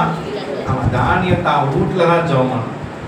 மற்ற இடங்களில் ப்ரே பண்ணலாம், சர்ச்சில் வெளியில் போகலாம். ஆனால் நான் பேச்சு மூச்சா இருக்கணும்னு சொல்ல பார்த்தீங்களா? அப்போ வீட்லேயும் நம்ம என்ன பண்ணணும்? ஜெபிக்கணும். அப்புறம் வீட்டில் ப்ரேயருக்குன்னு ஒரு தனி அறையை வச்சுருந்தான். மேல் வீட்டு அறையில் ஜன்னல் ஓரத்தில் என்ன பண்ணான்? ஜெபம். அப்போது ப்ரேயருக்கு நம்ம வீட்டில் ஒரு ஸ்பெசிஃபிக் பிளேஸ் வைக்கணும். சின்ன வீடு தான், எனக்கு என்ன பண்ணுறது? ப்ரேயருக்குன்னு ஒரு கார்னர் ஒதுக்குங்க, ஒரு செவுத்து ஓரத்தை ஒதுக்குங்க, சரிங்களா? அந்த இடத்துல ப்ரேயர் பண்ணக்கூடிய இடம் அப்படின்னு நீங்கள் வைங்க. 3வது ஜெபம் ஃபஸ்ட்டு செய்யக்கூடாதுன்னு சட்டம் இயற்ற போது ஜெபிக்கப்பட்டது, வீட்டில் ஜெபம் பண்ணப்பட்டது. ஜெபத்துக்குன்னு தனி இடம் ஒதுக்க வச்சிருந்தா அந்த இடத்துல ஜெபம் எடுக்கப்பட்டது. 4வது என்னன்னா, வீட்டின் பலகணிகளை திறந்திருக்க ஜெபம் ஏறெடுக்கப்பட்டது. இவன் எருசலேமை நோக்கி ஜெபம் பண்ணான். இன்னைக்கு நம்ம பலகணிகள் திறந்ததுன்னா நம்ம செய்யக்கூடிய ஜெபம் புதிய ஏற்பாட்டில் அந்தரங்கத்தில் பார்க்கணும் அப்படின்னு சொல்லப்படுது. ஆனால் என்னன்னா, நீங்கள் ஒரு ப்ரேயர் மேன், நீங்கள் ஜெபிக்கக்கூடிய மனிதர் என்று ஜனங்களுக்கு தெரியும். அல்லேலூயா. ஆமாம், நம்ம ஜெபிக்கிறது தெரிய வேண்டாம், நாம் ஜெபிக்கக்கூடிய மனிதன். நம்ம ஜெபம் பண்ணால் கர்த்தர் கேட்பார் அப்படிங்கிற விஷயத்தை அவர்கள் என்ன பண்ணணும்? தானியேல் ஒரு ஜெப வீரனா இருந்ததுக்கு காரணம் என்னன்னா, அவன் ஜெபிக்கக்கூடிய மனிதன் அப்படின்னு தெரிஞ்சது. அப்புறம் எருசலேமுக்கு நேராக நம்முடைய ஃபோக்கஸ் எல்லாமே, நம்முடைய ப்ரேயர் எல்லாமே ஃபோக்கஸ் யாருன்னா இயேசு கிறிஸ்துவுக்கு நேராக காணப்பட வேண்டும். அப்புறம் ஒரு நாளில் 3 வேளை அவர் ஜெபித்தார். சரிங்களா? அடுத்து இதெல்லாம் அப்படியே போட்டுக்கிட்டே இருக்கு. 7வது அவர் முழங்கால் படியிட்டு ஸ்தோத்திரம் பண்ணி ஜெபித்தார். என்ன பண்ணான்னா, அப்புறம் அந்த ஸ்தோத்திரத்தில் நன்றி இருந்தது. தேவனுக்கு எப்பொழுதுமே நன்றி சொல்லி ஜெபிக்கக்கூடிய ஒரு மனிதனாக இருக்கார். சரிங்களா? அது மாத்திரம் இல்லை, ஜெபம் அவன் வாழ்க்கையில் வழக்கமாக இருந்துச்சு. முன்பு செய்து வந்த வழக்கத்தின்படியே அவன் என்ன பண்ணான்? இப்படி 10 காரியத்தை அதுலேருந்து எடுக்கலாம். இது நான் 10 எடுத்திருக்கேன், அவங்களால எத்தனை எடுக்க முடியுமோ என்ன பண்ணுங்க? எடுக்கிறோம்னா, தேவனிடம் உதவி கோரி கடைசியாக என்ன பண்ணான்? ஜெபம். எந்த சூழ்நிலையிலும் எல்லா நேரங்களிலும் எப்பொழுதுமே என்ன பண்ண வேண்டும்? ஜெபம் செய்ய வேண்டும். அதில் நம்ம கேட்கக்கூடிய கேள்வி என்ன? ஜெபம் சரியான முறையில் ஏறெடுக்கப்படுகிறதா அப்படிங்கும் பொழுது, ஜெபிக்கும் பொழுது நீங்கள் ஜெபிக்க போகிறோம் என்பது தான் முக்கிய கருத்து. சரியான முறையில் நான் ஜெபிக்கிறேன்னா அப்படிங்கிறதுக்கு எதெல்லாம் தேவைன்னா இதுதான் முக்கியம். ஜெபிக்கும் போது நான் எங்கெல்லாம் என்ன பண்ணிட்டு இருக்கேன்? இவங்க விட்டாங்க, ஏதோ ஜெபம் பண்ணாங்க, அதனால ஜெபம் பண்ணிட்டு வந்தேன். ஏதோ ஒரு 1/2 மணி நேரம் டைம் இருந்துச்சு, அதனால ஜெபம் பண்ணேன். இல்லை ஜெபம் பண்ணலன்னா இன்னைக்கு எதுவும் நடக்காது, அதனால ஜெபம் பண்ணேன். அப்படி இல்லை. நான் ஜெபிக்க போகிறேன் அப்படின்னா நான் ஜெபிக்க மட்டும்தான் போகிறேன், வேறு எதுக்காகவும் என்ன பண்ணலை போல. அது நம்முடைய சிந்தையிலையும் நம்முடைய லைஃப் ஸ்டைலையும். அப்போது சரியான முறையில் ஜெபிக்கப்படுகிற ஜெபம் அப்படின்னா என்ன? ஜெபிக்க போகிறோம் அப்படிங்கிற, நான் ஜெபிக்க போகிறேங்கிற முடிவோட ஜெபம் பண்ணணும். இன்னைக்கு ஆன்லைன் ப்ரேயர்லாம் வந்துருச்சு, சரிங்களா? சில நேரங்களில் என்ன ஆன்லைன் ப்ரேயர்லாம் சில கூப்பிடுவாங்க. நான் இப்போ சொல்லுவேன், ஆன்லைன் ப்ரேயர் வேண்டாங்க அப்படின்னு சொல்லுவேன். ஏன்னா எனக்கு அதில் உண்மையாக இருக்க முடியல. ஏன்னா ஆன்லைன் ப்ரேயரில் ஜெபம் பண்ணும்போது ஸ்பீக்கர் ஆன் பண்ணி விட்டு மியூட்டை போட்டுவிட்டு ஃபோனை என்ன பண்ணிடுறது? இப்படி வச்சுட்டு நான் பண்ண வேண்டிய வேலையை என்ன பண்ணிட்டு இருக்கேன்? அது பேர் ஜெபம் இல்லை. அதனால் என் மனசுக்கு அது ஒத்துக்கவே இல்லை. ஒரு சில நேரங்களில் ப்ரேயர்னா இருந்து செய்கிற மாதிரி இருந்தால் என்ன பண்ணிடுறது, உட்காந்து ஜெபத்தை அட்டன் பண்ணுறது. இல்லைன்னா நான் வரல அப்படின்னு சொல்லி, ஏன்னா எனக்கு வேலை இருக்கு அப்படின்னு சொல்லி. இல்லை ஜெபம் முன்கூட்டியே சொல்லப்படுமாயி அந்த ஜெபத்துக்காக ஒரு குறிப்பிட்ட இடத்துல போய் உட்காந்து கரெக்டாக ப்ரேயரில் மட்டும் கான்சன்ட்ரேஷன் பண்ணி என்ன பண்ணணும், ஜெபிக்கிறோங்கிற மனநிலையோடு ஜெபிக்கிறதுக்கு பேர் தான் என்னது, சரியான முறையில் ஜெபிக்கிற ஜெபம். அப்புறம் ஜெபிக்கும் பழக்கமும் அது முறையும் அவசியம். அந்த எண்ணம் மட்டும் இருக்காது, அது பழக்கமா இருக்கும். என்னவா இருக்கணும், பழக்கமா இருக்கும். இன்னைக்கு இருக்கிற வாலிப பிள்ளைங்களுக்கெல்லாம் சாயந்தரம் 6 மணி ஆச்சுன்னா பானிபூரி சாப்பிடணுங்கிற ஒரு வழக்கம் ஒன்று இருக்கு. என்ன வழக்கம் இருக்கு, ஸ்கூல் விட்டாச்சு அப்படின்னா அவன் கரெக்டாக 4:30 to 6 மணிக்கு தான் வியாபாரம் பார்க்குறான். பானிபூரி வியாபாரம், பானிபூரி சாப்பிடணுங்கிற வழக்கம் இருக்கு. உங்களுக்கெல்லாம் ஒரு சில வழக்கங்கள்லாம் இருக்கும். நான் எல்லாம் பார்த்துட்டு இருக்கேன். இந்த யூத் பசங்களெல்லாம் அப்படி இது பண்ணுறதுனால அந்த டைம் ஆனால் சில பெரிய பெரிய ஆண்களுக்கெல்லாம் வேலைக்கு போயிட்டு வந்தாச்சுன்னா அந்த 6 to 10 அந்த டாஸ்மாக் கடை இருக்கிற ஏரியாவே டிராஃபிக் ஜாம் ஆகும், வந்துடுறாங்க வழக்கமாக. நம்ம லைஃப்லையும் ப்ரேயர் வழக்கமாய் பழக்கமாக என்ன பண்ணணும், முறை இருக்குது, சில முறைகள் இருக்குது. அந்த முறையில் ஜெபம் பண்ணணும். ஜெபம்னா என்ன, 2 ஸ்தோத்திரம் சொல்லிட்டு தேவையான ஜெபம் பண்ணிட்டு இல்லை, சில முறைகள் இருக்குது. நம்ம அதெல்லாம் ஒன்று ஒன்றா பார்க்க போகிறோம். சரிங்களா, அதெல்லாம் வச்சுக்கோங்க. ஓகே, அடுத்து கர்த்தர் நம்மிடம் என்ன பண்ணுறாரு, நம்ம ஜெபத்தை செஞ்சோம் அப்படின்னா ரெண்டாவது என்னது, அவர் நம்மகிட்ட என்ன பண்ண ஆரம்பிப்பார், பேச ஆரம்பிப்பார். ஜெபங்கிறது வந்து ஒன் வே ட்ராக் கிடையாது, அது 2 வே. இங்கேருந்து போகவும் செய்யும், அங்கேருந்து வரவும் செய்யும். அப்போ நாம் ஜெபம் செய்தோமானால் ஜெபிக்கும் போது நாம் பேசிக்கொண்டு இருக்க தேவை இல்லை. எடுத்து வாசிங்க 2 சாமுவேல் 7:21 என்ன சொல்லுது, உம்முடைய வாக்குத்தத்தத்தின் நிமித்தமும் உம்முடைய சித்தத்தின் படியையும் இந்த பெரிய காரியங்கள் எல்லாம் உமது அடியானுக்கு அறிவிக்கும்படி தயவு செய்தேன். அல்லேலூயா. இங்க யாருக்கு இந்த விஷயங்கள் சொல்லப்படுது அப்படின்னு பார்த்தோம் அப்படின்னா 2 சாமுவேல் 7:21 தாவீதுக்கு நாத்தான் தீர்க்கதரிசி என்ன பண்ண வராரு, சொல்ல வராரு விஷயம். சரிங்களா, ஒருவேளை தாவீது ஜெபிக்கிட்டு இருக்கும் போது ஆண்டவர் நேரடியா பேசுறதுனால யார் கொண்டு பேசுறாரு, தீர்க்கதரிசியை கொண்டு பேசுறாரு. அன்னைக்கு வந்து பைபிள் கிடையாது, அன்னைக்கு வந்து என்ன கிடையாது, இந்த மாதிரி பிரிண்டட் பைபிள் கிடையாது. அன்னைக்கு வந்து தோற்சுருள் அதெல்லாம் ஒரு சிலர்கிட்ட தான் இருக்கும். அப்போ இன்னைக்கு நம்ம கையில் என்ன இருக்குது, பைபிள் இருக்கு. ஜெப நேரத்தில் பைபிள் படிக்கணும். ஜெப நேரத்தில் என்ன பண்ணணும், வேதாகமத்தை தியானிக்கணும். சில குறிப்பிட்ட வேத பகுதியை ஆண்டவர் நமக்கு ஞாபகம் உண்டார் ஜெபிக்கும் போது அப்புறம் ஓப்பன் பண்ணி படிக்கணும். ஏன்னா அந்த இடத்துல ஆண்டவர் நம்மளோட என்ன பண்ணுவார், பேசுவார். ஆமாம், ஒன்று தீர்க்கதரிசி மூலமாக. இன்னைக்கு தீர்க்கதரிசி அப்படின்னா யார் அப்படின்னா ஒரு திருச்சபையில வேத வசனத்தை பிரசங்கிக்கிறவங்க தான் யாரு, தீர்க்கதரிசி. தீர்க்கதரிசின்னா உனக்கு இதெல்லாம் வரும் அதெல்லாம் வரும் அப்படி சொல்றவங்க யாரு, தீர்க்கதரிசி கிடையாது. அவங்களுக்கு பேர் ஞான திருஷ்டிக்காரர்கள். பைபிள்ல ஞான திருஷ்டிக்காரன்னு ஒருத்தர் இருக்காங்க தெரியுங்களா, அவங்க நடக்கிறத முன்கூட்டி சொல்றவங்க. அவங்க வந்து தீர்க்கதரிசி கிடையாது. தீர்க்கதரிசினா வேத வார்த்தைகளை வேத வெளிச்சத்துல சொல்லக்கூடியவங்க. இப்ப நாத்தான் யார் அப்படின்னா தீர்க்கதரிசி. இவன் ஜெபம் பண்ணோன்னா தேவ வார்த்தையை தான் அங்க வந்து என்ன பண்ண வராரு, சொல்ல வரத. அப்போ ஜெபிக்கும் போது நான் பேசிக்கொண்டிருக்க தேவையில்லை, அவர் பேசுவார். வேத வார்த்தைகள் மூலமாக, தேவ மனிதர்கள் மூலமாக, ஏதோ ஒரு சூழ்நிலைகள் சில காரியங்கள் மூலமாக நிறைய வசனங்கள் இருக்கு. நான் உதாரணமாக ஒன்றை போட்டிருக்கேன். அடுத்து என்னன்னா கவனித்து கேட்க என்ன பண்ணணும், ஜெபிக்கும் போது பழகணும். ஆண்டவர் என்ன சொல்றாரோ அதை கேட்க பழகணும். சில நேரங்கள்ல ஆண்டவர் சொல்றதை என்ன பண்றது கிடையாது, கேட்கறது கிடையாது. கேட்டாலும் கடைபிடிக்கிறது பழகணும்.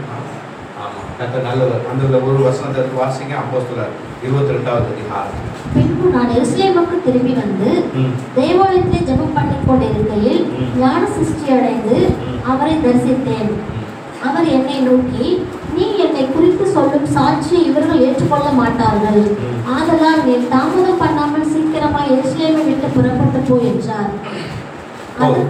பாருங்க, இங்க வந்து பவுல் கிட்ட ஆண்டவர் பேசின விஷயத்தை அவர் சாட்சி சொல்றார். சரிங்களா, அந்த சாட்சி சொல்ற விஷயத்துல என்ன நடக்குதுன்னா, அவன் கேட்கிறான். என்ன கேட்கிறான், இங்க உனக்கு எதிர்ப்புகள் இருக்கு, நீ கிளம்பி வெளியில போ, நான் அங்க உன்னை வந்து பயன்படுத்துவேன் அப்படின்னு சொல்லக்கூடிய சத்தம். நிறைய இடத்துல அந்த சத்தம் லோத்துக்கிட்ட ஆண்டவர் பேசுறார், அவன் இன்னும் தாமதித்து கொண்டிருந்தான் அப்படின்னு இருக்கு இல்லைங்களா. யோனா கிட்ட ஆண்டவர் பேசினான், அவன் வந்து கேட்கிறத கேட்டுட்டு அவன் பாட்டுக்கு வேற எங்கேயோ ஓடிப்பான். இப்படியெல்லாம் இருக்கு. நம்ம லைஃப்ல கேட்டு அதை கடைபிடிக்க பழக வேண்டும், அதுதான் ரொம்ப முக்கியம். அப்பதான் ஆண்டவர் தொடர்ந்து நம்மளோட பேசுவார். இல்லாட்டா என்ன பண்ண மாட்டாரு, ஏன்னா என் பேச்சை என்ன பண்ணல. சில நேரங்களில் நம்ம சொல்லல, நான் உங்கள்கிட்ட பேச மாட்டேன். ஏன் பேச மாட்டோம் அப்படின்னு சொல்லுவோம். என் பேச்சை நீ கேட்கல, நான் சொல்லியே கேட்கல, நான் உன்கிட்ட பேசி இந்த மேலே என்ன ஆக போகுது, ஒன்றும் ஆக போகுது, அமைதி ஆகணும்ல. எஸ்பெஷலி அந்த கேரக்டர் யார்கிட்டேருந்து வந்துச்சு அப்படின்னா ஆண்டவர்கிட்டேருந்து தான் வந்தது. அதெல்லாம் நம்மக்கிட்ட இருக்கு. ஏன்னா நம்ம தேவ சாயல தேவ ரூபத்தில் இருக்கிறோம். நம்ம சில விஷயங்களை நீதியாக செய்யறதில்ல, நம்ம சுயத்துக்காக செய்கிறோம். ஆனால் இது எல்லாமே தேவனுடைய குணங்கள். ஆண்டவருக்கு கீழ்ப்படுகிறவனுக்கிட்ட தான் தொடர்ந்து பேச முடியும். கீழ்ப்படியில்லைன்னா என்ன பண்ண முடியாது. அப்போ நான் கீழ்ப்படியிலேட்டு மறுபடியும் கடவுள்கிட்ட ஒப்புரவானதான் மறுபடியும் ஆண்டவர் என்ன பண்ணுவார், பேசுவார். அல்லேலூயா. அப்போ ஆண்டவர் பேசுகிறதை கேட்கிற அந்த பக்குவத்துக்குள்ள நீங்களும் நான் என்ன பண்ணணும், சரிங்களா. நான் வேகமா போறேன். தேவன் ஜெபத்துக்கு என்ன பண்றாரு, முதல்ல ஜெபம் எந்த சூழலிலும் ஏறெடுக்கப்பட்டது நம்ம பார்த்தோம். ரெண்டாவது ஜெபத்துக்கு பதில் கொடுக்குறான்னு பார்த்தோம். ஜெபத்தை கேட்டு அவர் நம்மள்கிட்ட பேசுறான்னு பார்த்தோம். மூணாவது என்னது, பதில் அளிக்கிறார். நம்ம எதுக்காக ஜெபிக்கிறோமோ பிரார்த்திக்கிறோமோ பதில் அளிக்கிறார். ஆமா, டேவிட் முல்லர் அவரை குறித்து நீங்க கேள்விப்பட்டீங்களான்னு தெரியல. விசுவாசத்தின் தகப்பன் அப்படின்னு சொல்லுவாங்க. லண்டன்ல தெருவோரங்களில் இருந்த அநேக சிறு பிள்ளைகளை எடுத்து அவங்களுக்கு ஹோம்ஸ் கட்டி அவங்கள வந்து நடத்தி அவங்கள வந்து கிறிஸ்துவ நடத்துகிற ஒரு மிகப்பெரிய எழுப்புதல் வாரி சரிங்களா. அதனால தான் அந்த சின்ன பிள்ளைங்க ஃபோட்டோவாக அங்கே வச்சுருக்கேன். ஏன் வச்சுருக்கிறேன், ஜெபத்தினால எதையும் செய்ய முடியும். இதெல்லாம் நீங்கள் கேட்டிருப்பீங்க. பால் சாப்பாடுலாம் வந்த கதை சரிங்களா. 1 யோவான் 5:14-15 நாம் எதை ஆகிலும் அவருடைய சித்தப்படி கேட்டால் அவர் நமக்கு செவி கொடுக்கிறார் என்பதே வாசிங்க. 1 யோவான் 5:14-15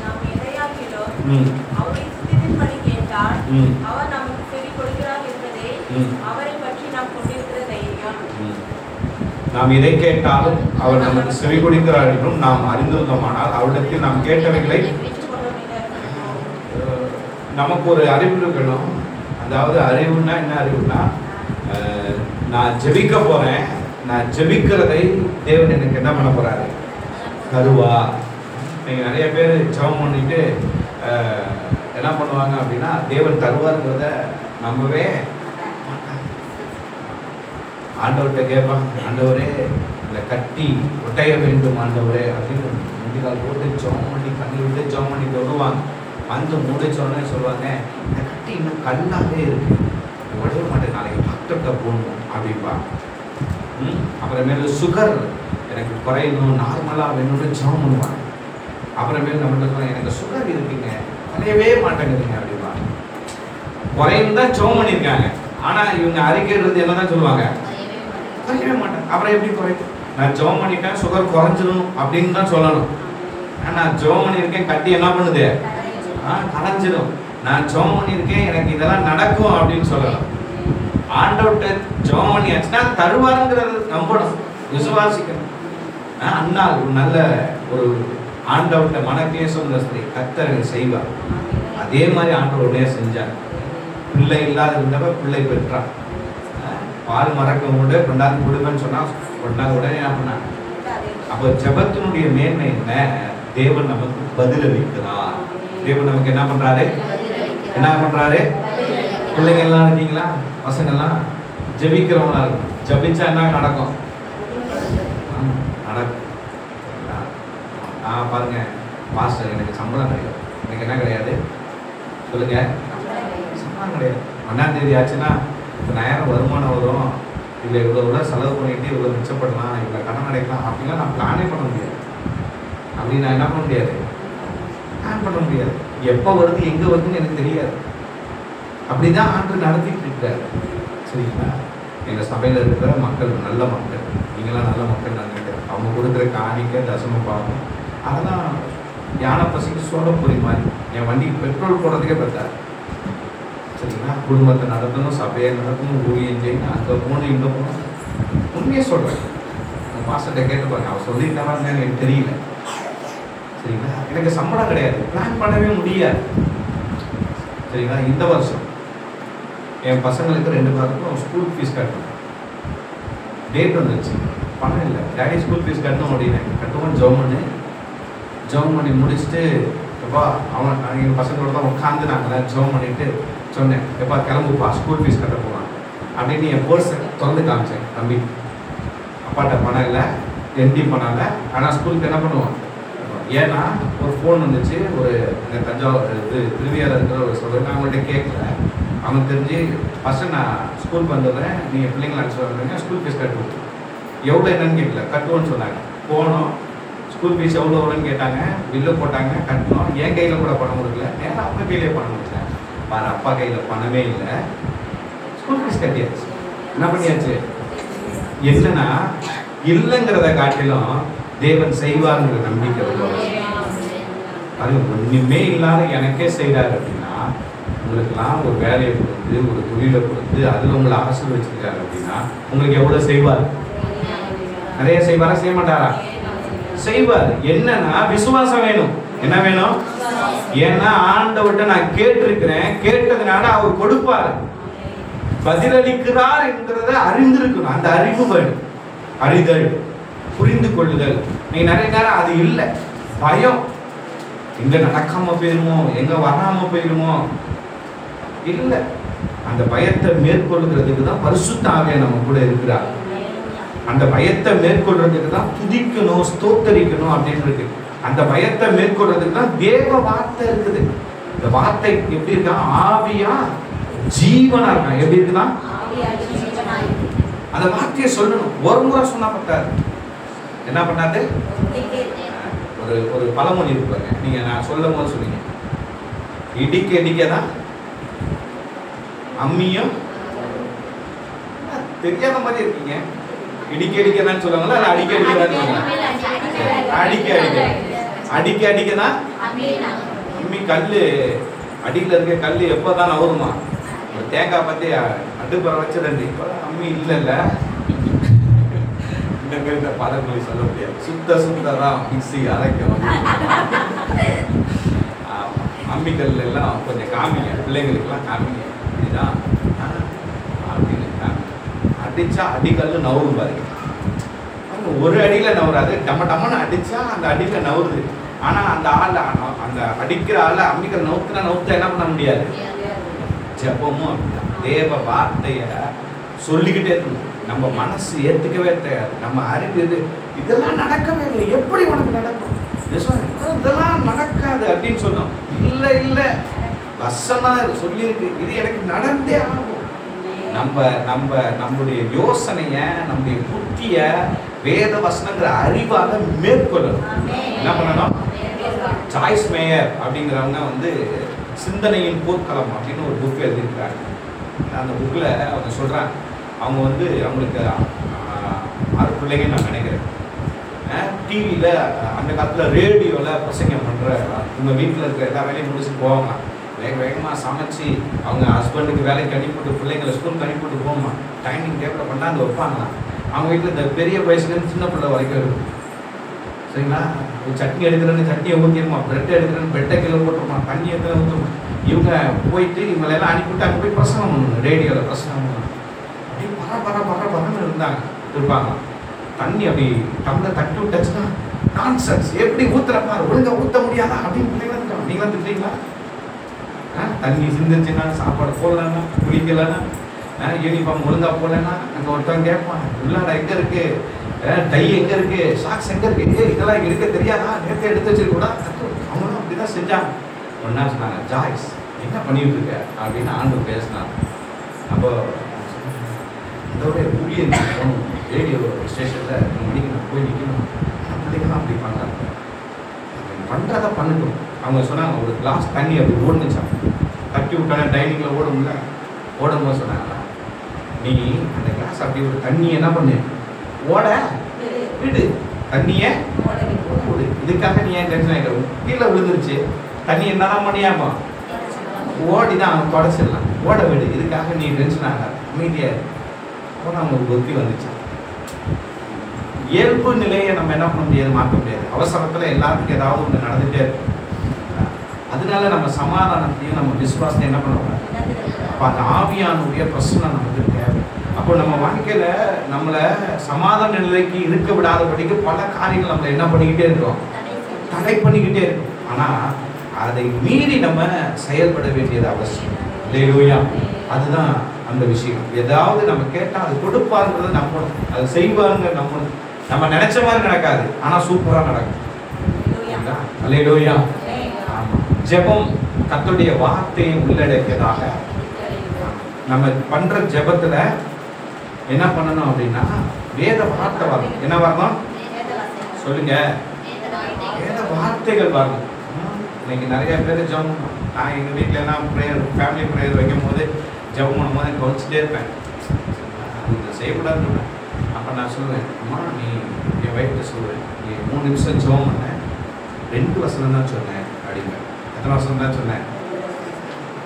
எங்கள் பசங்கள்கிட்ட சொல்லுவேன், அப்பா வசனம்லாம் சொல்கிற மாதிரி இருக்கு, ஆனால் ஒரு வார்த்தை வரல. ஜெபத்தில் என்ன வேணும்? வசனம் வேணும். எதுக்காக சொல்லும் போது ஏதாவது ஒரு வசனத்தை கோட் பண்ணு அப்படின்னு சொல்றது. அதனாலேயே 2-3 வசனத்தை வச்சுட்டு அந்த வசனத்தை வச்சு ஜெபம் பண்ணுவாங்க. அவங்களாம் என்ன பண்ண மாட்டாங்க, எப்பா எங்களுக்கு விட மாட்டாரு அப்படின்னு.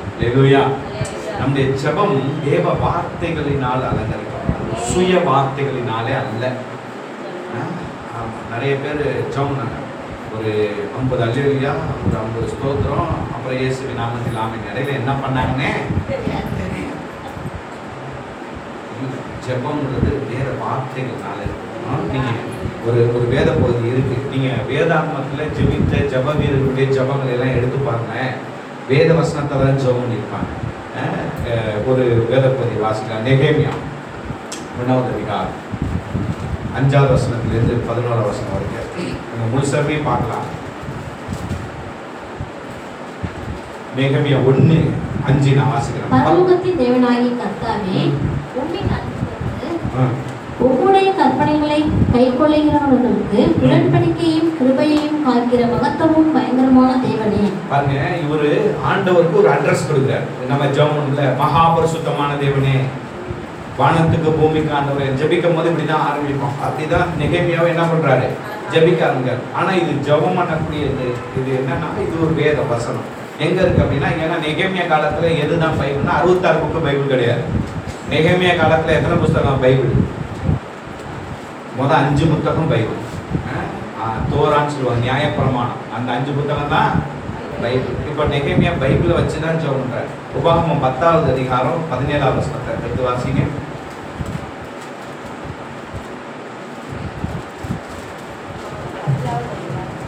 உங்கள் தேவனாகிய கர்த்தர் தேவாதி தேவனும் கர்த்தாதி கர்த்தரும் மகத்துவமும் வல்லமையும் பயங்கரமான தேவனுமாய் இருக்கிறார்.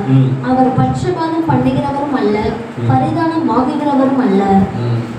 பாருங்க, இதுல இருக்கிற வேர்டு தான் இந்த நெகேமியா 1வது அதிகாரத்துல அவர் பயங்கரமான தேவன், அவர் தேவாதி தேவன்கிறது தேவன் ஆகிய கர்த்தர், கர்த்தாதி கர்த்தர் அப்படின்னு சொல்றார். உடன்படிக்கையை காக்கிற தேவன். உபாகமம் 7:9 வசனத்தை எடுத்து வாசிங்க.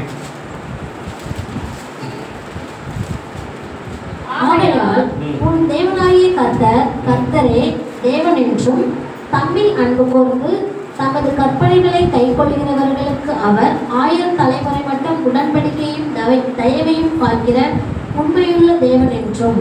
உடன்படிக்கையும் கிருபையும் காக்கிற மகத்துவமும் பயங்கரமான தேவன். இப்ப இந்த 10வது வசனம் 10வது அதிகாரம் 17வது வசனத்தையும் 7வது அதிகாரம் 9வது வசனத்தையும் மிக்ஸ் பண்ணி தான் 5வது வசனம் அங்க இருக்குது. அவருடைய ஜெபமே 5வது வசனம் எப்படி இருக்கு. இப்படி நிறைய விஷயம் இருக்கு. நெகேமியா 6:7 நான் வாசிக்கிறேன். இஸ்ரவேல் புத்திரராகிய நாங்கள் உமக்கு விரோதமாக செய்த பாவங்களை அறிக்கையிடுகிற அடியேனுக்கு ஜெபத்தை கேட்கிறதுக்கு உம்முடைய செவி கவனித்து உம்முடைய கண்கள் திறந்து நிற்பதாக. நானும் என் தகப்பன் வீட்டாரும் பாவம் செய்தோம், நாங்கள் உமக்கு முன்பாக மிகவும் கெட்டவர்களாய் நடந்தோம். நீர் உம்முடைய தாசனாகிய மோசேக்கு கற்பித்த கற்பனைகளையும் கட்டளைகளையும் கை கொள்ளாதே போனோம். இது எங்க இருக்கு? லேவியராகமம் 26வது அதிகாரத்துல 40லேருந்து 45 வருஷம் வரைக்கும் இருக்கக்கூடிய அந்த விஷயத்தை எடுத்து என்ன பண்றாரு? பாவ அறிக்கை பண்றாரு. அடுத்தது நெகேமியா 8:9 உள்ள வசனம். மீறி நடந்த எங்களுக்கு உம்முடைய தாசனாகிய மோசே கட்டளையிட்ட வார்த்தை நினைத்தருளும். 9 நீங்கள் எங்களிடத்தில் திரும்பி என் கற்பனைகளை கைக்கொண்டார்களபடி செய்வீர்களானால் என் நாமம் விளங்கும்படி நான் தெரிந்து கொண்ட ஸ்தலத்துக்கு உங்களை கொண்டு வருவேன்னு சொன்னது. அது லேவியராகமும் 26 33 வசனம் 34 வசனம் அதெல்லாம் அவர் என்ன பண்றாரு சொல்றாரு. சரிங்களா? இப்படி அந்த நெகேமியா புஸ்தகத்துல அவர் பண்ணின அந்த ஜெபம் முழுக்குமே நியாயப்பிரமாண உபாகம் புஸ்தகத்துல, லேவியராகம புஸ்தகத்துல, ஆதியாகம புஸ்தகத்துல இருந்து எடுக்கப்பட்ட வேத வாசகங்கள் தான். என்னது? ஜெபம். என்ன நீங்க அப்போஸ்தலர் 4வது அதிகாரத்தை எடுத்து வாசிங்க. புதிய ஏற்பாட்டிலையும் நிறைய பேர் ஜெபம் 4வது அதிகாரத்துல இப்பொழுதும் கர்த்தாவே அப்படின்னு ஆரம்பிக்கும். 29வது வசனத்துல இப்பொழுதும் கர்த்தாவே அவர்கள் பயமுறுத்தல்களை தேவனை கவனித்து உடைய பரிசுத்த பிள்ளையாகிய இயேசுவின் நாமத்தினாலே இந்த ஜெபம் வந்து என்ன ஜெபம்னா சங்கீதம் 2 ஜெபிக்கிறாங்க. சங்கீதம் 2 என்ன பண்றாங்க? ஜெபிக்கிறாங்க. வசனம் 26 வசனத்துல இருக்கு. கர்த்தருக்கு விரோதமும் அவருடைய கிறிஸ்துவுக்கு விரோதமும் பூமியின் ராஜாக்கள் எழுப்பி நின்று அதிகாரிகள் ஏகமாய் கூட்டம் கூடினார்கள் என்று தேவனுடைய தாசனாகிய தாவீதின் வாக்கிலே சங்கீதம் 2வது சங்கீதத்தை என்ன பண்றாங்க? ஜெபிக்கிறாங்க. அப்போ இன்னைக்கு நம்ம வாழ்க்கையில ஜெபத்தினுடைய மேன்மை என்ன? தேவ வார்த்தைகளையே ஜெபமாக யூதனானவன் ஒரு நாளைக்கு 100 ஜெபத்தை செய்வான். எத்தனை ஜெபத்தை செய்வானா? 100 விதமான ஜெபங்கள். சரிங்களா? வீட்டுக்கு வெளியில போகும்போது ஒரு ஜெபம், வீட்டுக்குள்ள வரும்போது ஒரு ஜெபம், சாப்பிடும் போது ஒரு ஜெபம், படுக்கும் போது ஒரு ஜெபம், தூங்கி ஏந்திரிக்கும் போது ஜெபம், சாயந்தரம் இந்த வீடெல்லாம் சுத்தம் பண்ணி விளக்கு ஏற்றி வைக்கிறப்போ ஒரு ஜெபம். இப்படி அவனுக்கு ஒரு நாளில் 100 வகையான ப்ரேயர். அதனால் ஜெபம் இருக்குது 100 வகையான ஜெபம். இந்த 100 ஜெபமும் ஏன் ஏறெடுக்கிறான் அப்படின்னா ஆண்டவர் அவனோடு கூட இடைப்பட்டு கொண்டே இருக்கிறான். அவரும் ஒரு நபர், அவரோடு கூட என்ன பண்ணிக்கிட்டே இருக்கிறாங்க, எப்போதுமே தொடர்பில் இருக்கிறோம் அப்படிங்கிறது தான் அவங்களுடைய பார்வை. தொட்டதுக்கெல்லாம் ஜெபம் இருக்கிறவங்க என்ன இருக்குது. அதனால தான் அந்த அந்த கான்செப்ட் எடுத்து தான் தீமோத்தேயுல சொன்னா இடைவிடாமல் ஜெபம். இடைவிடாமல் எப்படி அதனால ஜெபம் பண்ண முடியும்? நான் செய்கிற எல்லா வேலைக்கும் ஜெபம். வேதத்தை கேளாதபடி தன் செவியை விளக்கனுடைய ஜெபம் அப்படின்னா என்ன அர்த்தம் அப்படின்னா வேத வார்த்தைகள் இல்லாமல் ஜெபிக்க கூடாது. ஆண்டவருக்கு அது பிடிக்காது, அது அருவருப்பா இருக்கும். அப்போ ஆண்டவருக்கு பிடிக்கணும் அப்படின்னா வேத வசனம். ஏன்னா தேவ வசனம் தான் அவருடைய வார்த்தை. நீங்க சொன்னீங்களா அன்னைக்கு என்னுடைய சின்ன பையன் கரெக்டாக ஆரம்பிப்பான். அன்னைக்கு சொன்னீங்களா டேடி இந்த சனிக்கிழமை லீவ் ஆச்சுன்னா ஏதாவது ஒரு காரியம் நான் சொல்லுவேன், டேய் நம்ம அன்னைக்கு போயிருக்கலாம்டா இல்லை அது வாங்கிக்கலாம். அவன் கரெக்டாக சொல்லுவான். அன்னைக்கு நீங்கள் சொன்னீங்களா செய்கிறேன்னு செய்யுங்க. தஞ்சாவூர் அழைச்சிட்டு போகிறேன்னு சொன்னீங்கல்ல, இந்த ஹோட்டல் எனக்கு இதை வாங்கி தரேன்னு சொன்னீங்கல்ல, எனக்கு இது செய்கிறேன்னு சொன்னீங்களா. ஏன்னா அன்னைக்கு நான் சொன்னேன், அதை என்ன பண்ணிட்டான், செய்யுங்க. சரிங்களா? நம்ம ஏசப்பட்ட கிளைம் பண்ணும்போது எப்படி கிளைம் பண்ணணும்? பைபிளில் நீங்கள் சொல்லியிருக்கீங்களே, இங்கே பண்ணுவேன்னு வச்சுருக்கீங்களே, அதை செய்யுங்க. நம்முடைய ஜெபத்தினுடைய மேன்மை சுப்பீரியர் ப்ரேயர் அப்படின்னா என்னன்னா ஆண்டவருடைய வார்த்தையை கிளைம் பண்ணி சொல்லி ஜெபிக்கணும். என்ன பண்ணி ஜெபம்னா அதுதான் வந்து அவருக்கு புரியும். ஏன்னா இப்போ நான் சொல்லிட்டேன், அது நான் சொல்லவே இல்லை, செய்ய முடியாதுன்னு சொல்ல முடியாது. ஒரு வேலை இன்னைக்கு செய்ய முடியாது, இன்னொரு நாளைக்கு செய்யறேன்னு நான் கல்வி வெள்ளம் வைக்கலாம். ஆனால் சொன்னதுனால நான் என்ன பண்ணி தான் ஆகணும், செஞ்சுதான். ஆமாம், அப்போ ஆண்டவரும் அப்படிதான், அவர் சொல்லிட்டார். அதனால இருக்கு, அவர் சொல்லியும் செய்யாமல் இருப்பாரோ.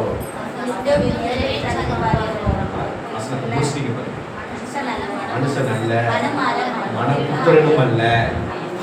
அவர் சொன்னா செய்வாருங்க. நான் கூட மாறிடுவேன். அவர் என்ன பண்ண மாட்டாரு, அவர் சொல்லியிருக்காரு.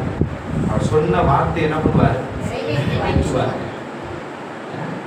பாக்கினார் சொன்னதெல்லாம் கரண்டு என்ன பண்ணாரு, பாட்டு வசனம் தான், வசனம் பாட்டை பாடியிருக்காரு.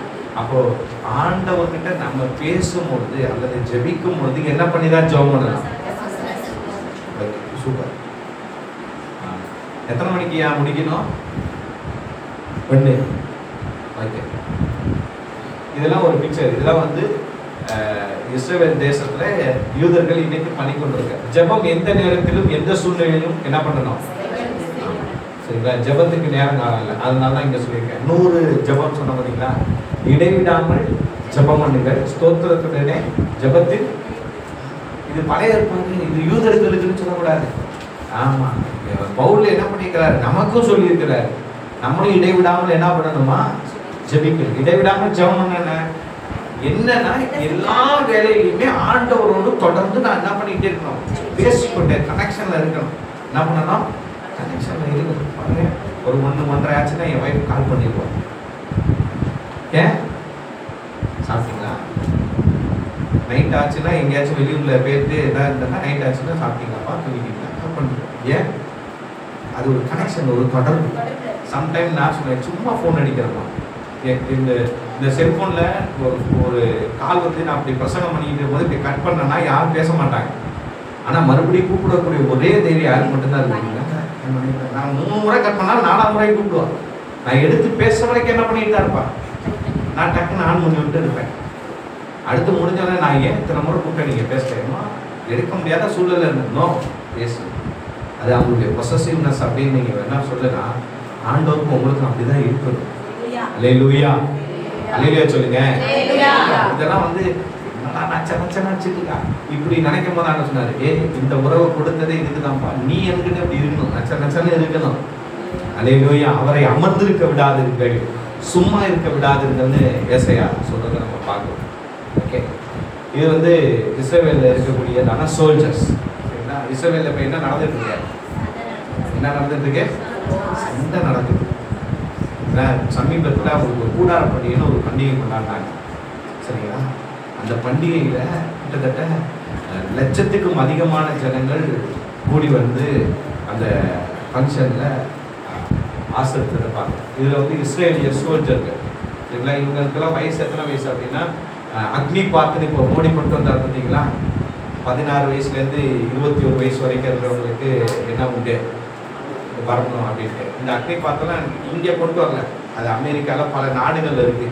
முக்கியமாக இஸ்ரேவேல்லாம் இருக்குது. இஸ்ரேவேலில் ஸ்கூல் படிப்பு முடிச்சாச்சு அப்படின்னா எல்லா பிள்ளைகளும், ஆம்பளை பிள்ளையா இருந்தாலும் சரி பொம்பளை பிள்ளையா இருந்தாலும் சரி, எங்கே போயாகணும், ஆர்மிக்கு போயிடணும். ஆர்மியில் போய் 4 வருஷம் ஆர்மியில் போய் என்ன பண்ணணும், ட்ரைனிங்கில் அதை வேலை பார்த்து அதுக்கப்புறம் நீ என்ன பண்ணிக்கலாம், படிச்சுக்கலாம். ஆமாம், படிக்க அங்கே ஆர்மியில் இருக்கும் போதே படிக்கலாம். என்ன பண்ணணும், அது 4 வருஷம் கம்ப்ளீட்டாக என்ன பண்ணி இருந்தே ஆகணும். எல்லாமே யங்ஸ்டர்ஸ் தான். அவங்க கையில் என்ன இருக்குது அப்படின்னா, ஒருத்தவங்க கையில் என்ன இருக்குது, இங்கே வர இவங்க கையில் எல்லாமே என்னதான் இருக்குது, மிஷின் கன் இருக்குது. இது வந்து ஒரு நட்சத்திரம் மாதிரி நிற்கிறாங்க. இது ப்ரேயர் டைமில் இஸ்ரவேலுடைய சிம்பல். இவன் பக்கத்தில் என்ன இருக்குது, கன் இருக்குது. கன்னுக்கு பக்கத்தில் என்னத்தை வச்சுருக்கிறாரு, பைபிள் வச்சு ப்ரேயர் பண்ணுறாரு. இவங்க ப்ரேயர் பண்ணுறதுக்கு பேர் டபுள் லாக்கிங் சிஸ்டம் அப்படின்னு சொல்லுவாங்க. 2 முறை கண்ணை மூடிக்கிறது. இப்படி கண்ணை மூடினா ஏதாவது யாராச்சும் இப்படி போகிறோம்னா அப்படி திறந்து பார்ப்போம். சரிங்களா, அப்படி கூட திறந்து பார்க்கக்கூடாதுன்னு தான் எப்படியே படிச்சுறது, இப்படி வச்சுக்கிறது. இப்போ திறக்கணும்னு நினைச்சாலும் கையெடுத்தாலும் திறக்க முடியும்.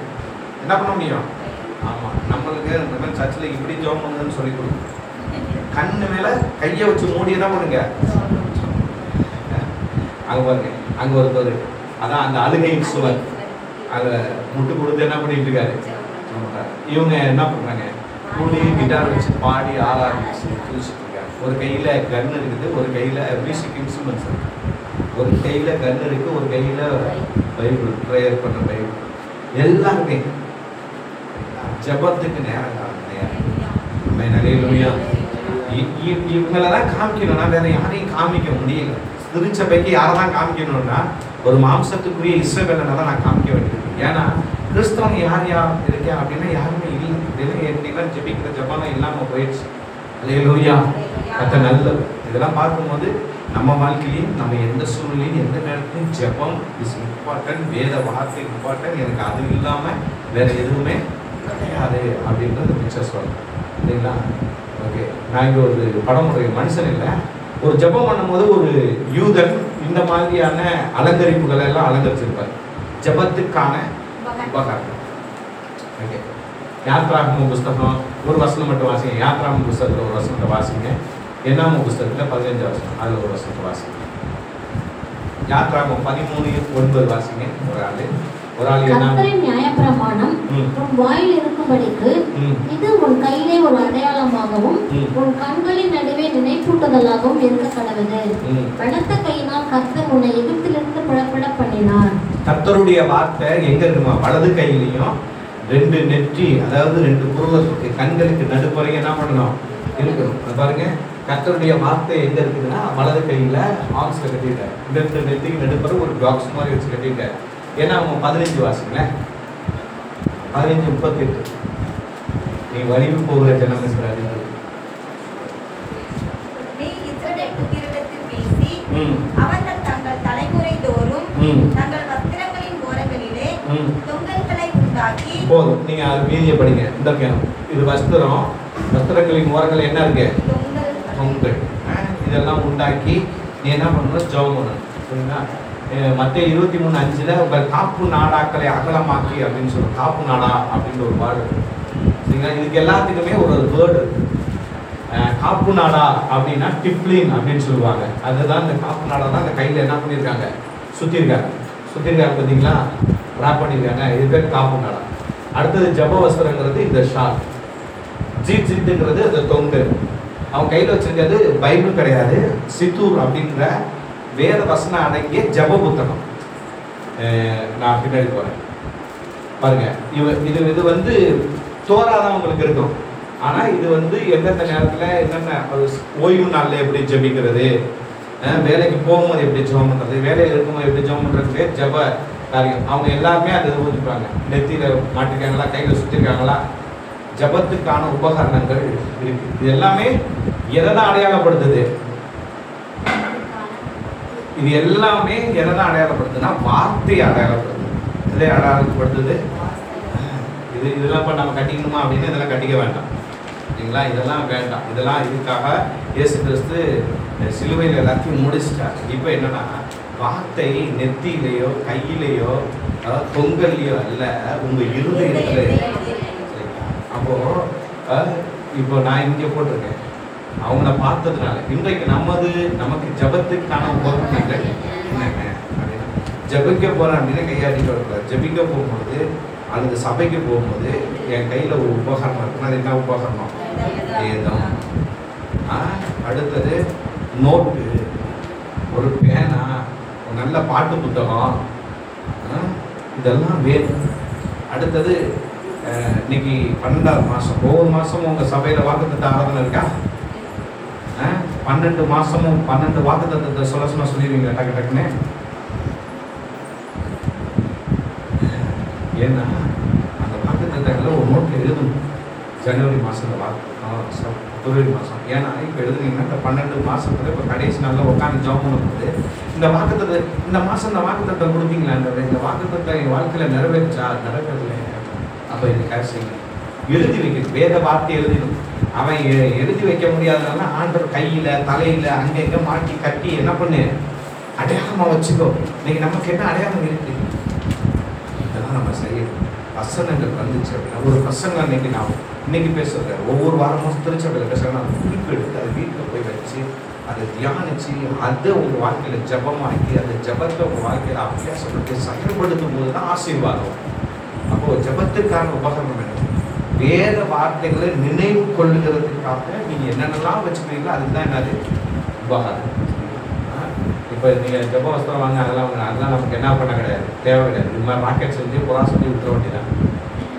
அதனால் ஜபத்துக்கான ஆசீர்வாதம் நான் வேகமாக சொல்லி முடிச்சிடுறேன்.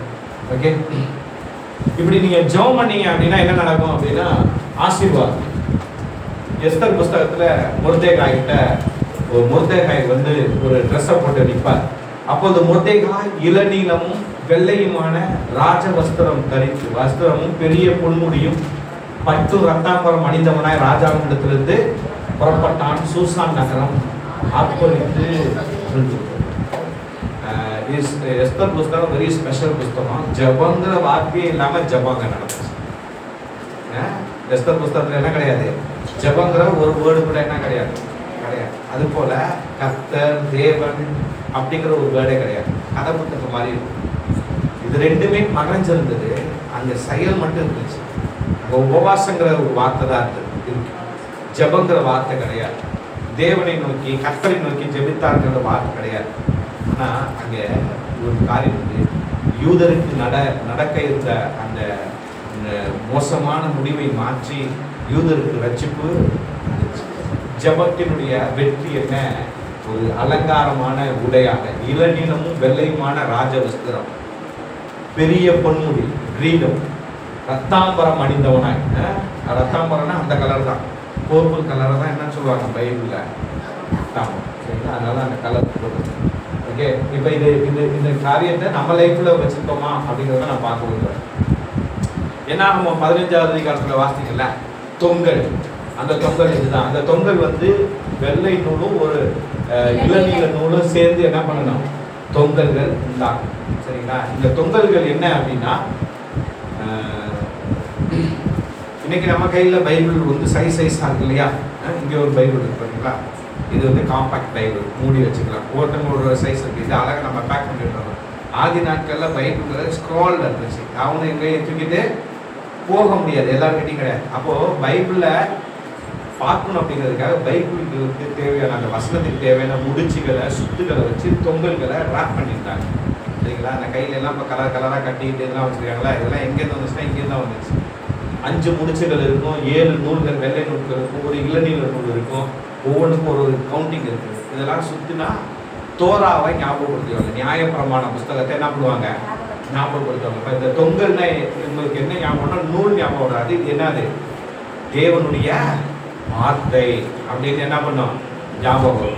இப்போ மொர்தெகாய் ஒரு ட்ரெஸ் போட்டிருந்தார், இளநீல நூலும் வெள்ளை வஸ்திரம் போட்டிருந்தாருன்னா அவர் ட்ரெஸ் போட்டிருந்தது என்ன ட்ரெஸ் போட்டிருந்தாரு? தேவ வார்த்தையை தான் என்னவா போட்டிருந்தாரு? தன்னுடைய ஆடையாக போட்டிருந்தார். சரிங்களா? பாருங்க, இதுதான் அந்த வஸ்திரம். இது வந்து ஜப வஸ்திரம் அப்படின்னு சொல்லுவாங்க. ஜபிக்கும் பொழுது அவங்க இப்படி இந்த இளநீளமும் வெள்ளையும் கலந்த வஸ்திரத்தை போர்த்தி என்ன பண்ணுவாங்க அப்படின்னா ஜபிப்பாங்க. சரிங்களா? ஓகே, இப்போ வெற்றியின் அடையாளம் இந்த கலர். ரெட்டு உடுத்திருந்தான், சாம்பல்ல உட்கார்ந்துருந்தான், வஸ்திரத்தை கிழித்து போட்டான். அவனுடைய வஸ்திரம் இப்போ ராஜ வஸ்திரமாக மாறிச்சு, வெற்றியின் அடையாளமா மாறிச்சு. அந்த வெற்றியின் அடையாளம் என்ன? ஆமென், ஆண்டவர் கொடுத்த வார்த்தை தான். நாம் 15, 38, 39 சொல்லப்பட்ட அதே கலர் தான், இளநீலமும் வெள்ளையும் கலந்த ட்ரெஸ். சரிங்களா? இதுக்கு என்ன சொல்லுவாங்க? யெகோவா நிசி. என்னது இருக்கு? இது என்னது? இது என்னது? ஒரு கொடி. என்ன கொடி அது? இஸ்ரவேல் தேசத்தினுடைய கொடி. சரிங்களா? இந்த கொடியினுடைய கலரு, இந்த பாயிண்ட்டை எங்கேருந்து எடுத்துருக்கிறான் அப்படின்னா, அந்த ஞாபகமா இருக்கணும் அப்படின்னு சொல்லி ஆண்டவர் கொடுத்த கலர் தான் வச்சிருக்கிறாங்க. யெகோவா நிசி அப்படின்னு சொன்னா, யெகோவான தேவன், நிசின்னா கொடின்னு அர்த்தம். நிசின்னா அது கொடி. என்ன கொடி? வெற்றி கொடி. இன்னைக்கு உங்களுக்கும் எனக்கும் ஆண்டவர் வெற்றி கொடியா இருக்கிறார். அவர் தான் யாருன்னா இயேசு கிறிஸ்து. கல்வாரி சிலுவையில அவர் தூக்கி அடிக்கப்பட்ட பொழுது சமாதானத்தையும் நன்மையும் ஆசீர்வாதத்தையும் நமக்கு என்ன பண்ணிக்கிறார், கொடுத்திருக்கிறார். இன்னைக்கு இஸ்ரவேலர்கள் இந்த கொடியை வச்சிருக்கிறார். ஆனா நீங்களும் நானும் தேவ வார்த்தையாகிய இயேசு கிறிஸ்துவையே கொடியாக வைக்கிறோம். யெகோவா நிசி, என்னாலும் வெற்றி தருகிற ஒரு தேவனை. நான் ஏன் இதெல்லாம் காமிச்சேன்னா, நிழல் யாரு? மாம்சத்துக்குரிய இஸ்ரவேல். நிஜம் யாரு? நீங்களும் யாரு தான்? இஸ்ரவேலர் தான். நீங்களும் நானும் யார் தான்? ஆவிக்குரிய இஸ்ரவேலர். சரிங்களா? மாம்சமா இருக்கக்கூடிய நிழலான இஸ்ரவேலை பார்த்து ஆவிக்குரிய இஸ்ரவேலர்களாகிய நாம் ஆவிக்குரிய பிரகாரம் வாழ பழகணும். அல்லேலூயா. ஆமா, பாருங்க, முத ஒரு தீவிரவாதியை அடிச்சாங்க காசாவுல இருந்து. யார் அந்த தீவிரவாதி பேரு? ஹமாஸ். யாரு? ஹமாஸ் தீவிரவாதி இல்லை, காசா அப்படிங்கிற ஏரியாவும் கிடையாது. சரிங்களா? அடுத்தது ஹிஸ்புல்லான்னு ஒரு தீவிரவாதி குரூப் லெபனான்லேருந்து அடிச்சாங்க. லெபனானில் பிடிச்சிட்டாங்க, சீரியாவை பிடிச்சிட்டாங்க. சீரியாவில் இருக்கிற ஹெர்மோன் பகுதி, அந்த பகுதியில் இருக்கிறவங்களாம் நம்மளோட சேர்ந்துட்டாங்க. இப்போ ஹவுத்திங்கிறவங்க பாம்சம் போடுறீங்க ஏமன் நாட்டில். இப்போ ஏமன் பகுதி எல்லையெல்லாம் என்ன பண்ணுறாங்க, புரியுறாங்க. விஸ்தாரமான இஸ்ரவேலாக மாறி யுத்தம் பண்ணக்கூடிய தீவிரவாதிகள் எதிரி நாடுகளையும் தோற்கடிச்சு இஸ்ரவேல் என்ன பண்ணிக்கிட்டே இருக்கு, ஜெயிச்சுட்டே இருக்கு. இஸ்ரவேல் 1948 வருஷம் என்ன பண்ணுச்சு, ஒரு தேசமாக உருவாச்சு. இன்னைக்கு வரைக்கும் அவங்களுக்கு யுத்தம் நடந்துக்கிட்டே இருக்கு. அங்கேக்கு சண்டை, எப்போ எந்த நேரத்தில் எது நடக்குன்னே தெரியாது. ஆனா தன் தேவனை நோக்கி பண்ண முடியாத ஜபத்தை விடாம இருக்கான். அதனால இன்னும் ஒரு முறை கூட அவன் தோத்து போனதே இல்லை. என்ன பண்ணது கிடையாது. இஸ்ரவேல் இது வரைக்கும் நடந்த 14 யுத்தங்கள், பெரிய யுத்தங்கள் நடந்தது. 14 யுத்தத்திலையும் அவன் என்ன பண்ணல, ஒரு முறை கூட தோக்கலை. எப்பெல்லாம் யுத்தம் நடந்துச்சு, இவன் போய் யார்கிட்டையும் சண்டை போடல. எதிரிகள் தாக்கும் போது இவன் எதிர்த்து சண்டை போடுவான். சண்டை போட்டு எல்லாத்தையும் வாக்கு பேதம் பண்ணக்கூடிய ஒன்றையும் இழந்து போகவே இல்லை. இது வந்து மாம்சத்துக்குரிய இஸ்ரவேல். சரிவா, ஆவிக்குரிய இஸ்ரவேல் இல்லைங்களா? நித்தமும் உங்களுக்கு எனக்கும் யுத்தம் நடந்துகிட்டே இருக்கு. ஆமென். ஆவிக்குரிய நமக்கான யுத்தம் மாம்சத்தோடும் ரத்தத்தோடும் அல்ல, அந்தகார லோகாதிபதிகளோடும் பிரபஞ்சத்துக்குரிய வானமண்டல பொல்லாத ஆவிகளோடு நமக்கு என்ன இருக்கு. இந்த யுத்தத்துல நம்ம ஜெயிக்கிறோமா தோக்குறோம்? இன்னைக்கு இங்கதான் பெரிய கேள்வி. இன்னைக்கு இங்கதான் என்னது பெரிய கேள்வி. இன்னைக்கு நிறைய ஜனங்கள் விசுவாச நிலையை விட்டு பின்வாங்கி போறாங்க. ஒரு பின்மாற்ற நிலை, மந்த நிலை, தேக்க நிலை. மாம்ச பிரகாரமான இஸ்ரவேலன் ஒரு நாள் தேங்கவே இல்லை, அவன் முன்னேறிக்கிட்டே போறான். ஆவிக்குரிய இஸ்ரவேலர்களாகிய நாம பின்னாடி போய்கிட்டே இருக்கிறோம். முன்னாடி மாதிரி என்னால ஜெபிக்க முடியல பாஸ்டர், முன்னாடி மாதிரி கர்த்தரை ஆராதிக்க முடியல, முன்னாடி மாதிரி இல்ல. இன்னைக்கு இஸ்ரவேலர்கள் முன்னாடி மாதிரிலாம் இல்ல. ஒவ்வொரு நாளும் அப்டேட் ஆகிட்டே இருக்கிறான், ஒவ்வொரு நாளும் வளர்ந்துகிட்டே இருக்கிறான். அவனுக்கு இயேசு கிடையாதுங்க, ரட்சிப்பு கிடையாதுங்க, பரிசுத்த ஆவியானவன என்னன்னே தெரியாதுங்க. ஒண்ணு வேத வார்த்தையை வச்சுட்டு கண்மூடி தவனமா ஜெபம் பண்றான், முயற்சி செஞ்சுக்கிட்டே இருக்கான், போராடிட்டே இருக்கான், ஜெயிச்சுட்டே இருக்கான். நீங்களும் நான் என்ன பண்ணி கொண்டிருக்கிறோம்? என்னுடைய ஒரே கேள்வி, நீங்களும் நானும் தோற்று போக அழைக்கப்படவில்லை. நம்ம வாழ்க்கையில தோல்வி கிடையாது. நம்ம வாழ்க்கையில என்ன கிடையாது? தோல்விகள் கிடையாது. பிரச்சனை வரும். உங்க வீட்டுல எத்தனை பேர் வீட்டுல சுரங்கம் வச்சிருக்கீங்க? பங்கர்னு சொல்லுவாங்க. வீட்டுல சுரங்கம் இருக்கு. இஸ்ரவேல்ல ஒவ்வொரு வீட்லயும் சுரங்கம் இருக்கு. வீட்டுக்கு கீழே 2 கிலோமீட்டர், ஒரு 100-200 அடி ஆழத்துல வச்சிருக்காங்க. செல்போன் இப்படி வச்சுட்டு இருக்காங்க. வைன்னு அலாரம் வந்துச்சுன்னா குவிக் செகண்ட்ல அங்கே பங்கர்ல போய் ஒளிஞ்சிடணும். மரண பயத்துல வாழ்ந்துட்டு இருக்கிறாங்க ஜனங்கள். ஆனால் அந்த மரண பயத்தெல்லாம் என்ன பண்றதே கிடையாது, பொருட்படுத்துறதே கிடையாது. இன்னைக்கு வரைக்கும் வெற்றி தான். யாராச்சும் நான் பேசுற மாதிரி இஸ்ரவேலனே யாரும் போல்தெல்லாம் பேச மாட்டான்.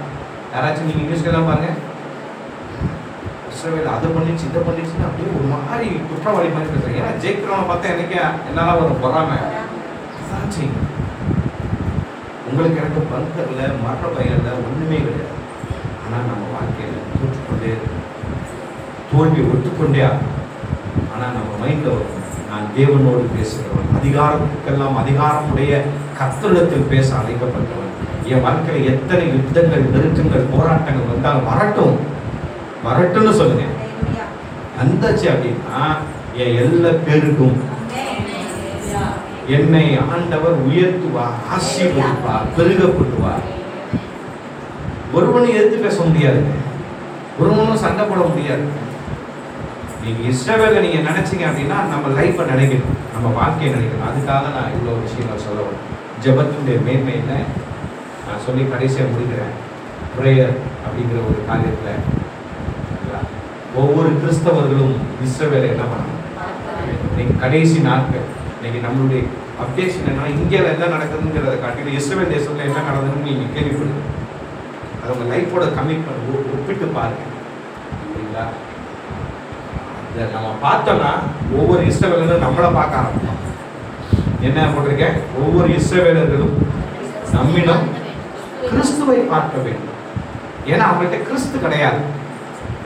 அவன் யெகோவா தேவன், யாவே தேவன் அப்படின்னு சொல்லிட்டு இருக்கிறான். அந்த யாவே தேவன் எங்களிடத்துல இருக்கிற இயேசு கிறிஸ்து அப்படின்னு நமக்கு தெரியும். அல்லேலூயா சொல்லுங்க. அல்லேலூயா. அப்போ நம்ம வாழ்க்கையில வெற்றி மட்டும்தான் இருக்கிறது, தோல்வி கிடையாது. இதுக்கு எங்கேயா சான்று சொல்ல முடியும்? நான் சொல்றேன், 1948 இருந்து இன்ன வரைக்கும் ஒரு முறை கூட இஸ்ரவேல் என்ன பண்ணவே இல்லை, தோற்கவில்லை. லிட்டரலி நடந்த யுத்தத்தில் எல்லாம் அவர்கள் ஜெயித்த இடங்களை அவர்கள் ஆக்குப்பை பண்ணி பிடித்து வைத்திருக்கிறார்கள். அவர்கள் எல்லா விதத்திலும் பொருளாதார, நான் உங்களுக்கு சொல்றேன், லெபனானை தவிர பாலஸ்தீனத்துல அங்க இன்னும் அங்க சுற்றி இருக்கிற சீரியாவில் எங்கேயுமே விவசாயம் கிடையாது. என்ன கிடையாது? எங்கேயுமே தொழில்துறைகள் கிடையாது. அவங்க எல்லாம் எப்படி சாப்பிட்றாங்கன்னா உலக நாடுகள் அளிக்கக்கூடிய நிதிகளில் சாப்பிட்டு கொண்டு தங்கள் லேண்டில் இருக்கக்கூடிய ஏதோ ஆடு மாடுகளை வச்சு சும்மா ரொம்ப ஏழையான ஜனங்கள் இருக்கிறாங்க. ஆனால் அங்கே இருக்கக்கூடிய பணக்கார தேசம் எது தெரியுங்களா? இஸ்ரவேல் மட்டும். இஸ்ரவேல தான் விவசாயம். இஸ்ரவேல தான் என்ன இருக்குது? விவசாயம். உலகத்தில் விளையக்கூடிய அத்தனை விளையக்கூடிய பொருள் இஸ்ரவேல் தேசத்துல இருந்தா புதுசா இன்னோவேஷன்ஸ் கண்டுபிடிச்சிட்டே இருக்கிறான். இஸ்ரவேல் தேசத்துல எல்லாமே இருக்கு. உலகத்திலேயே எந்த இதுலையுமே இல்லைங்க. 1000 லான்ச் வருது, 2000 வருது, எல்லாத்தையும் வானத்திலே வீழ்த்தக்கூடிய பவர் யார்கிட்ட மட்டும்தான் இருக்கு. இவங்க மட்டும் ராக்கெட்ல கொண்டு போட்டு அங்க போய் வெடிக்குது. ஆனா அங்கே இருந்து அவன் அடிச்சானா வானத்திலே எல்லாத்தையும் வெடிக்க வச்சிடறான். அடுத்துதான் டெக்னாலஜி வந்து ஏன் தேவனை சார்ந்து நிற்கிறான், ஜெபிக்கிறவனா இருக்கான். நான் தான் அந்த பிக்சர் காமிச்சேன். ஒரு கையில கன்னு, ஒரு கையில என்ன இருக்கு? கிட்டார் இருக்கு. ஒரு கையில கன்னு, ஒரு கையில பைபிள் இருக்கு. நம்ம கையில என்னங்க இருக்கு? என் கையில வேலை இருக்கு, என் கையில படிப்பு இருக்கு. இந்த கையில யாரும் இல்லை, டைமாச்சு பண்றது இல்லை. நான் சொல்றேன், கையில எது வேணா இருக்கு, அது உங்களுக்கு அந்த ப்ரொஃபஷனல்ல நீங்க வெற்றி பெறணும். உங்க கையில தேவனுடைய வார்த்தை தேவை. அல்லேலூயா சொல்லுங்க. ஜெபத்தினுடைய மேன்மை என்ன? ஒரு கையில எது வேணா இருக்கட்டும், படிப்பு இருக்கலாம், ப்ரொஃபஷனல் வேலை இருக்கலாம், பிரச்சனை இருக்கலாம், எது வேணா இருக்கலாம். இன்னொன்று ஒரு கையில ஒருத்தவங்க கையில கன் வச்சிருக்காங்க. எதுக்கு வச்சிருக்காங்க கன்னு? அது இறக்கவே முடியாது. ஆனா அதே நேரத்தில் வயிற்று வச்சு ஜெபம் பண்ண முடியும். நம்மளால ஏன் பண்ண முடியல? முயற்சி செய்ய ஆண்டவர் உங்களுக்கு அற்புதங்களை நான் தான் சொன்னேன். நாம் ஒவ்வொருவரும் அவரை பார்த்தோம் அப்படின்னா அவன் நம்மளை பார்ப்பான். அவன் யாரை பார்ப்பான்? நம்ம கிட்ட இருக்கிற இயேசுவை பார்ப்பான். நம்மளை பார்த்து ஒன்றும் இல்லை, நமக்குள்ள இருக்கிற இயேசுவை பார்த்தா அப்படின்னா ஒன்னாவது எப்படி வெற்றி? ஆமா, அந்த யெகோவா யாருன்னா இயேசு கிறிஸ்துவ இடத்துல. அல்லேலூயா. நான் முடிக்கிறேன். கடைசி ஒரு வார்த்தை கொடுங்க. ஷலோம். இந்த செய்தியை நீங்க கேட்டீங்க, எந்த அளவுக்கு உங்களுக்கு புரியும்படி நான் பேசுறதில்லை. ஆனால் எனக்கு 100% முயற்சி ஒரு இடத்துல நான் என்ன பண்ணியிருக்கேன், பதிவு பண்ணியிருக்கேன்.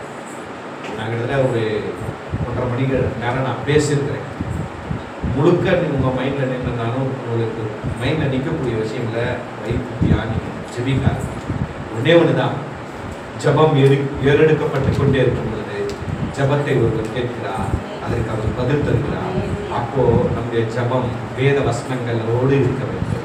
நம்ம ஜபத்துக்கான உபகரணம் வேணும்.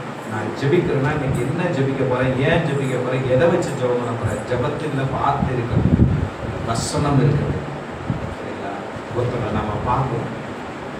நமக்கு முன்னாடி ஒருத்தவன் எப்படி வெற்றி ஆகிட்டே இருக்கிறான், அவனால வெற்றி பெற முடியுது அப்படின்னா என்னாலே முடியும். அவன் கண்ணை நம்பி இருக்கிறான், நம்ம கண்ணை நம்பி இல்லை, தேவ வார்த்தையை நம்பி. அல்லேலூயா. கர்த்தர் நல்லவர். அவன் எல்லோரும் கண்களை மூடுவோம். இந்த நல்ல வார்த்தைக்காக தேவனை துதிக்கலாம். ஆண்டவர் உங்களுக்கு ஷலோமை கொடுக்க அவர் போதுமானவர். தேவனுடைய சமாதானம் உங்கள் இருதயங்களிலே ஊற்றப்பட்டிருக்கும். அந்த சமாதானத்தின் தேவன் தாமே உங்கள் ஊற்றுமுடிய ஆசீர்வதிப்பாராம். நல்ல ஆண்டவரே, உண்மை நன்றியோடு துதிக்கிறேன். பரிசுத்த பிதாவே, நல்ல வார்த்தைகளுக்காக நான் நன்றி செலுத்துகிறேன். ஆண்டவரே, இன்றைக்கு இந்த திருச்சபையில் வந்து ஒரு வார்த்தையை பொறுத்து கொடுத்த கிருபைக்காக ஸ்தோத்திரம்.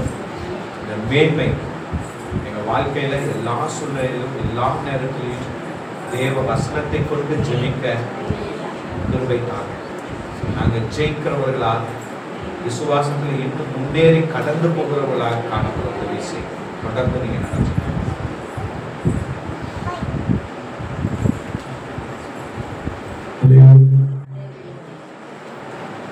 அல்லேலூயா.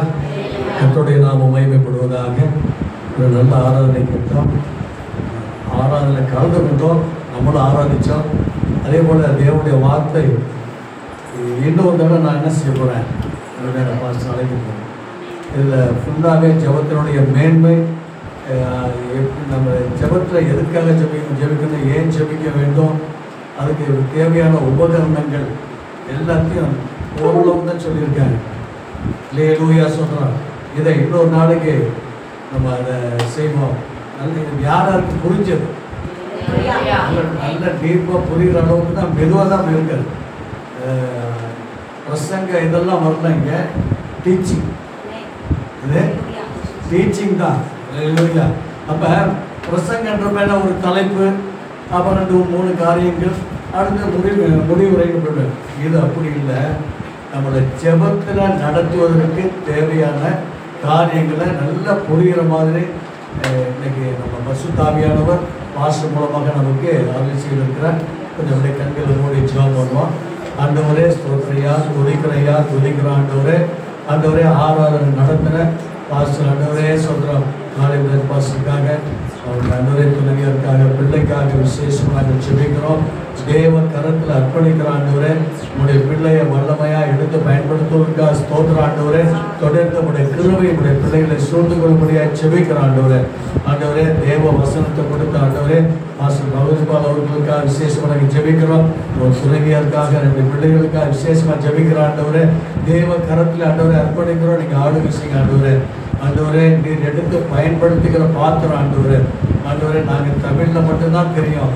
ஆனால் ஆண்டவரே, உடைய பிள்ளை கொண்டு ஆண்டவரே, ஈப்ரு ஆண்டவரே சொல்கிற கிரேக்கு, லத்தீன் முதற்கொண்டு 3 பாஷைகளிலும் நல்ல தேர கற்று கிரியை செய்கிறேன். அதற்காக உங்களுக்கு ஸ்தோத்திரம்.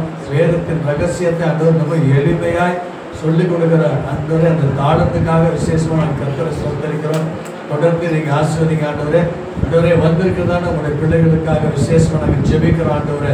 தேவ கிருபை, தேவ பாதுகாப்பு, தெய்வீக சுக மேல ஜீவனை தேவன் கொடுத்து ஆசீர்வதிக்கும்படியாக நாங்கள் ஜெபிக்கிறோம்.